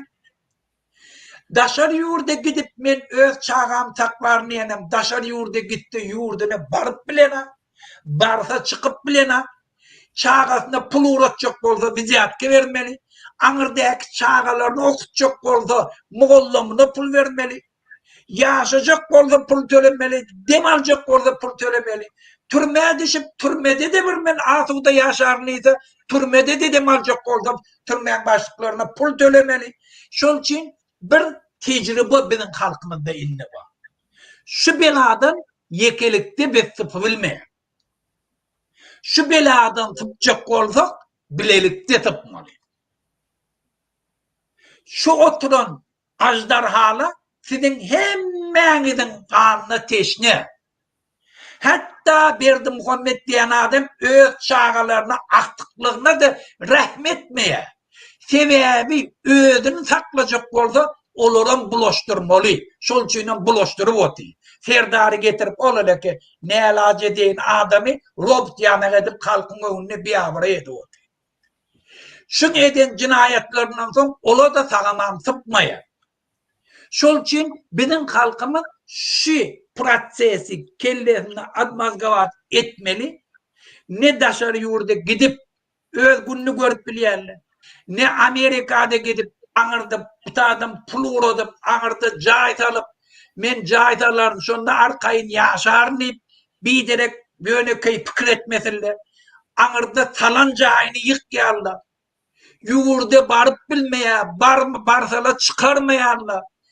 Köteki yurtlarda haram elik kalarla bir direk kelleğiniz ağırda oturman vatandaşlar. Şu yurdumu değil. Bir tofar haramda talaya, onun keseklere talap veriyor. Özüm sanı bellice. Biz şulardan deyince yurdumu da eye çıkıyor. Yurdumu da özümüz dolandırıyor. Aşkavattan inni, Marini, Çercevi, Akali, Beyleki, oblastlara şolar dolandır, şolar tağla deyip Aşkavattan hiç kim uğradıp bilmeye öz möcemiden bolsa, itiniden bolsa özünü saylap koyuyanız şu tadı özünüden ayırıp diye. Şol için yolu bircada korkuyuna ayırın. Siz yekede bitbaktlık hemmemizin ki dünyada şunu isteye, dünya cemiyetçiliğim şunu sizden karışıyor. Eğer biz şunu ettik çağılamızım asuda yaşap bilye, bizim vicdanımızım arası oluyor, imanlım oluyor, beyleki halkların arasında kellerimizi kaldırıvan bilye, öz yurdumuzu özümü diye çıkıp bilye. Şu zatlar bilenden son, şu zatlar o zaman sen azat oluyor. Şol için şu gün ehleke hormatlı yazıcımız, Murat, geleceğimiz çıkıp arkayın halka aydı bilyerler. Tebe azat bulan adamlar, şunu göz yetiren adamlar. Bizimle oturup gülüyek, hey ne ettirip yiyorum, sen pul veriyen, azdarha kaytın, nahar veriyen deyip gülüyek üstünden. Tebe azat bulan adam, yankı zatları düşünen adam, ondan öz geçmişine de biz ne ettirip yaşaptır. Şunun üstünden gülüyek bulan. Şol için vatandaşlar, özünüzü közemeyin. Şu yurtten ki, sen önkü geçmiş ata babalan, şunu öz kanından geçip, canından geçip şunu taklaptırlar sana. Sana miras koyuptırlar. Şunu yanıptırlar şul için Navalny'nin şunun yanışı yanıp. Şu kadanı kaynadıptırlar. Gelin şunu kaynadaylayın, şunun lezzetini bilelikte alaylayın, çağalamıza sindireyim. Şunu kaynatmadan bizim elimizde. Şunu kaynatıp oturan, kızını saklayıp oturuldu da şu öne çıkan aktivistler, şu yazıcılarımız, azat bulun, şu virajlarımız, şu özünü, köfer, giyici ünlü ılgap verip oğullarımız var. Şunu koşulsun, şunu yanıp kutormasın, hiçim kutordu ben bilmiyorum onu. Bizzat ajdarha yana kol ösüp var ya, ne edersin? Halk dayanım şunu yana, onu hiçim geç bilmiyor. Yönü şunu kaldırmalı. Bilem kaldırdık şunu. Şol için Berdi Muhammed öz aladasını ediverdi. Gidip bilecek yerim yoktu. Tohum tiyicin bilen hemmeniz cevap karşılığına çıkar. Şol için o vakti belli. Demedi oturmak. Bir olmadı 52 lira. Yönü şu yıl hükmen onu oturur. Ve dünyanın tendiyensiyeti şu tarafa. Ortayadın içindeki ütkeşlikler var. Ne ayıl çalıp geçiyor. Şolum gönü Türkmenistan'a var. Doğru edeceğim Muhammed Ağa. Yine şu Muhammed Ağa bir kubuzada etip geçti mi? Şunu delilek eşek olayan. Bizim Türkmenistan dörenme beri, 92. yıldan beri entek vatan, yani duyduğumuz vatanın neyemediği, jogapkärçiligimiz watany elimizde saklak göremiz. Bir günem. Şoň üçin biz bilemizok näme etmeliligini. Gatda bolýar.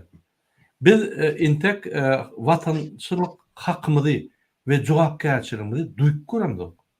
Biz ýa boyun turşýar diktatorlar sally bir agza we şo ýerde ýa otlamany akşam çykar günni çykar ýa-da akşam baglaýar-da diňe ete ýa boynu uranýar bizi türmäge salyp ýok etip otyr. Öňe çykandary. Ine biz watan duýgusyny duýup azat bolup öz ýerimiz biziňki diýip şo duýguny tapmaly we şonu biz ýerimiz biziň ýerimiz. O bir polis ýa Aşgabatdan bir gelmişek gelip bize beýerde kanun döretmeli. Biziň ýerimiz. Konstitusiýa bar, konstitusiýany çykmaly hiç kim. Şoňa görüşmeli. Pikirdiň şu zatlar watandaşlar. Hakykatdan biziň tek bir günem azatlykda hakyky Türkmenistanyna ýaşap görendok. Biz Niyazowyň gurun Türkmenistanyna we onu öldürüp gurbany gelip öz Türkmenistanyny gurun döwletde ýaşap gelýär. Biz aýyrmaly bu zatlary. Biz hakyky halkyň Türkmenistanyna ýaşamaly. Şoň üçin biz täzeden döwlet kurmaly. Biziň halkyň döwletini kurmaly. Şoň üçin şu näçe çalta aýyrsak, şonça çaltam ýa-ki şonça çaltam biz baxtly ýaşap başlar. Şonçadan başlawam biziň doganlaşymyz biderek ölmez. Ine hormatly watandaşlar, indi Nurjan apada söz bereli, bolmasa bir tane ýazyjy, bir tane öňürden politik we bir tane täze emele gelen siýasatçy biziň aýal gyýlarymyza söz berenok. Ine Nurjan apada söz Yok, men gatty begenýän. Ha siz mesela Fransadan, Apelsapar, Şweýçardan, men Amerikadan, Muhammed Duyuci, Kanadadan, yani hemimiz birleşip inha bir Türkmen milleti oturduk, geňeşýäs, halka öwütna nesihatlar berýäs, öňe gitmelidigini görkezýäs. Sidem goşulşyň. Yani bu taýda şu atýmy da aýdyk geçdiňiz, oglanlar, sağ olun. Innem gerekleme yaş neslimizde görüldü almalı, bizim aydınlatlarımızı kendisine anına sokmalı. Bolýar. Indi hormatly watandaşlar, şu efire gelen mihmanlar, efirimizi jemläsek näme görýär? Olar indi 10 sekund wagt ine AKP programdan başlar ýazyjy sözler gözlemek üçin jüwtne elini sokanok, derrem ýer atyp çykan bizim öňüden şahyrymyz, ýazyjymyz sözden AKP program. Sağ ol, men bir inni uzak aýtjaklarym ýok. Bugünkü gepleşigimiziň esas temasyny ýatdan çykarmaly. Navalny ýok edildi. Ors halkynyň gerçek ogly, batyr, bilimli, edenli, adalatly, arassa görüşüji şeýle mert ýigit Navalny bugün namartlarça türmede ýok edildi. Onu gynap öldürdüler. Ýuwaş-ýuwaşdan, gün we gün. Şoň üçin biz bir zady bilmeli. Biz türkmenler üçin Navalny bizim ýaşlarymyz üçin görevli bolup biljek adam.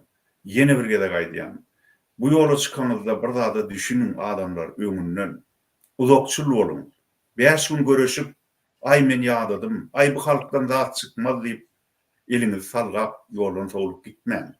Siz mysal üçin aýdaly, eginizde alan ýüküňizi ýere taşlasaňyz, şonu gapdalyňyzdan barýan eginleşiňiz götürüp ýöremeli bolar. Sizin ýüküňizde, öz ýüküňiz. Şoň üçin eginiňizde ýük aldyňyzmy? Şonu tä ýeňişligine çenini eginizden düşürmäň. Uzakçyl bolun, düşünjeli görüşün. Ýene de bir aýdýan. Öz halkyny azat etmek uğruna görüş, tentegin, görüýübiň, iýlen içi kütüwlüğün, ya eje söwgünün kakas kowanyň görüşi däl. Bu taýda agyr görüş, bu mert ýigitlerin görüşi. Şoň üçin biz sizi mertlige çagyrýar. Öz halkyny azat etmek uğruna görüşi ömrüni bagş etmek we iň manyly ömürdir. Ünsert dinleýän üçin sag bolun. Köp sağ olun. Ine bizim efirimize Serdar boşuldu. Serdar hoş geldiniz. Biz size garaştık. Yiyeceğizler ki gezemen beğendim ve film tutarmadığına diğer kompütür açıp ağla pasırdı ol. Yiyip dursun. Yol oyu dinlek geldim. Goğurat. Sizden ayrılın. Benim şu mitingine katlaştım Varşava'daki. Varşava'daki mitinge katlaştım. Rus Rasiskan Pasolistan konumuna tüveleme. Yüzlerce adamlar geldi ve şolan biz aplanır bunu halk prosto stihine geldi ve birbirlerine bundan beylek çıkalın, köpölelin biz diktaturani san köprü bilen yenecektiğimize inanıyız ve bunu adamza tarihin görkezildi deyip yaşlar has köp çıkış ettiler. Dine garlarım der, atlarım der. Yaşlar bizim geleceğimiz bizimki diye ya da biz erkana yurdumuzda yaşarız, kayşarıp mes olup de ya da daşar yurtlarda şunlara ikinci sort adam olup geçmiyor diye. Ondan yurdumuza dönerin, ağzı birleşerin adamlar değiştire ediven, biz değiştire ediven, ortaya gelelim, hareket edelim. İn pes nememizem daha şatayda bir yeri geldi, bilemek ben game'lerin normal develin. Даже пассивная активизация in belki yine bizim aydiyanımız. Мы должны просить Бога тоже, чтобы Он нам помог избавиться от этого зла, dediler. Силам добра помогает Бог, dediler. Canım ayettiler. Tamam. Şimdi sözü Muhammed Ağa vereyim. Muhammed Ağa, biz efirimizi bu tormalı 10 sekund bizim halkımıza nasihatımız oldu. Haydi bilelim. Men World Parağı'nın adını koşuluşan yöne bir da anıklayacak oluyor. Görüş diyenin bir hemişelik var.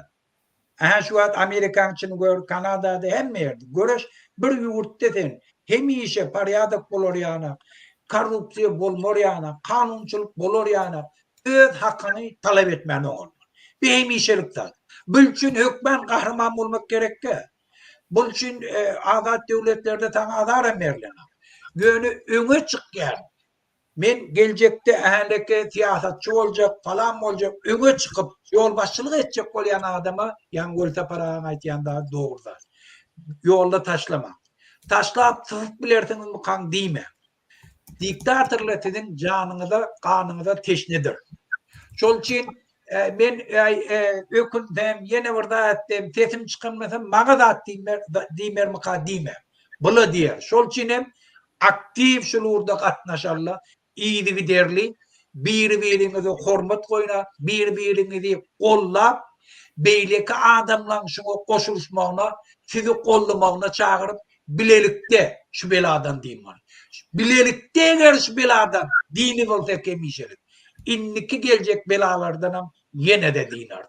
Ben bir spasopni, okuyupluk halk bulur, öz problemamı değil, öz kıyınçılığımı değil, öz belamı değil, özümüz çözüp bilmeye yanar eder. Katta orayttınız, köp sağ olun. İnni Nurcan Apa, selamlayın olsun cimle.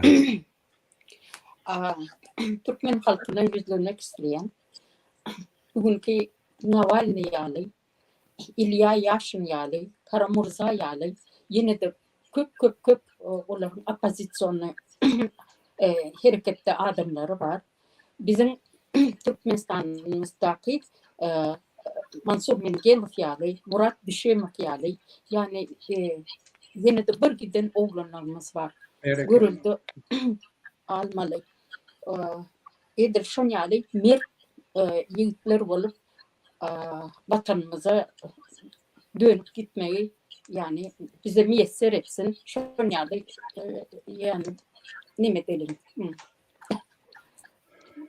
Bile hareket edelim. Tamam. Köp sağ olun Nurcan Apa. Nurcan Apa köpten beri bize yani katnaşa bizim çıkışlarımıza devlete ağzatı Türkmenistan'ın aktivistlerinin, Türkmen grajdanın içinde en köp protest eden ayal maşkara yine şu Nurcan Apa bizim kahramanım. Şu Nurcan Apa görüşen son men görüşen.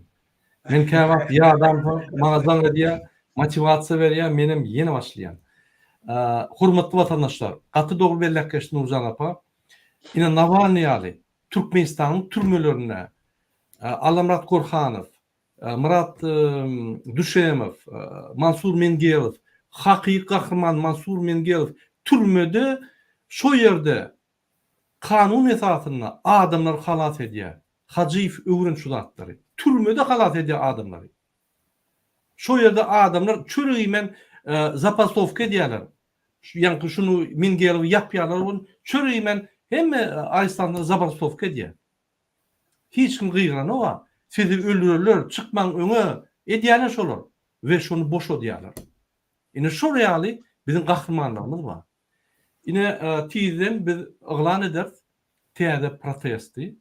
Zoom protest eder. Bizim türmedeki ağır ünlü kıyınçılık koyan bizim siyasi tutukluda bulun bizim vatandaşlarımıza ve biğuna batılan Türkmenistan'ın türmelerine yatan yıllap bir küçük daha için 10-20 yıllap yatan bizim vatandaşlarımıza bağışlap bizi yürüyte şolu gollap Zoom protest eder. Men himmeler çağıryan birinci bilen Hacı'yı çağıryan gelin efira hiç kimseden hiç tat deymed korkman halktan gollan siz pravozashitnik gollan başka da aktivist Soyunov, Iklimov kim olsa şov olsun Karizov gelin birleşmeli olanla ağzını verip birleşeli. Erteği tüyөгüşmeli olanla aşağıladın köçelerini konkurensiya edip yani kapıma kapı aylanıp adamlara ınım döredip hizmet etmeli olsa o yerde biz ayrıtın uğraşıyoruz.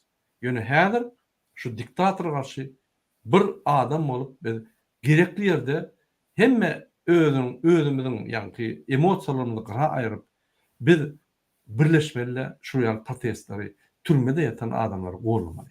Yine men şoňa çağırýan. Murat, başla niýetdiň aýmany biler şeytan bilen namada durup biljekler. Öň bir belli etdi ýa-da demokratik opozisiýanyň öz görüşi var. Nomenklaturaçylyň öz görüşi var. Olaň görüşi nämeden barat? Saýlawym gerek gel olar, başga da adam gerek gel olar böküýgidin pişik ýaly şol tagty eýlemek hem halky sagmak. Olaň bar dawasy ideolog dawasy ýok olaň. Başga bir dawasy ýok. Yok siz talamalılar, şu yurdu biz talamalılar.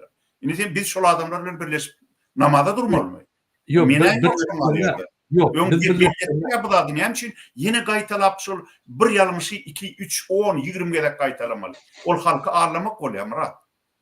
Yok biz şoları şu tarafa demokratik opozisiya geçirmek için çekmez olur demokratik tarafa.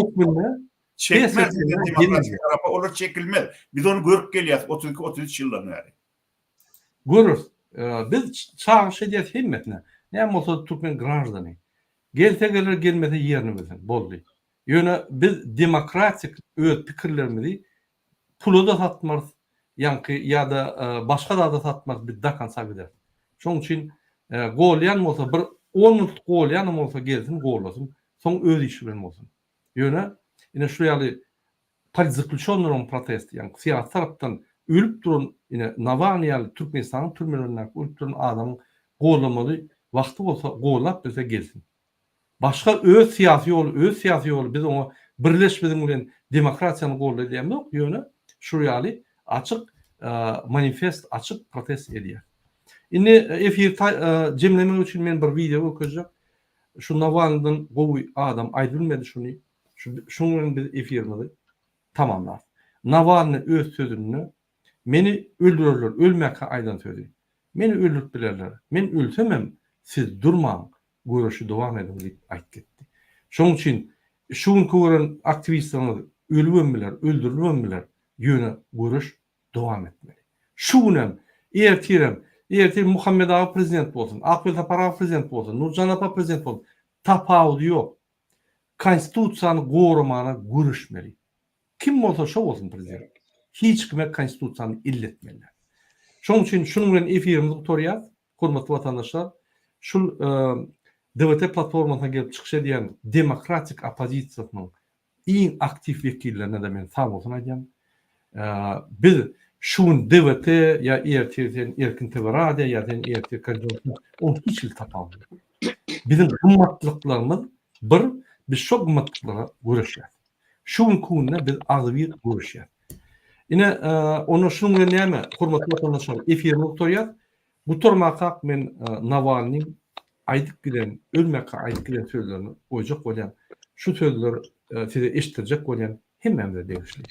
Biz şundan misal almaly. Hakyky hususy edermençiligi bilen siyasatda ul üstünlük kazan üýtgeşi adam. Sağ olun, hormatly vatandaşlar. Sağ olun. Здесь у меня просто очевидная вещь. Ну, не сдавайтесь. Не надо, нельзя сдаваться. Если это произошло, это означает, что мы необыкновенно сильны в этот момент, раз они решили меня убить. Ну и нужно использовать эту силу.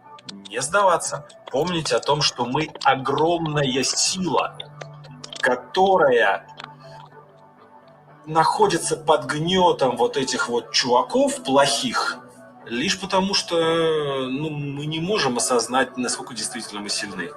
Все, что нужно для торжества зла, это бездействие добрых людей. Поэтому бездействовать не надо.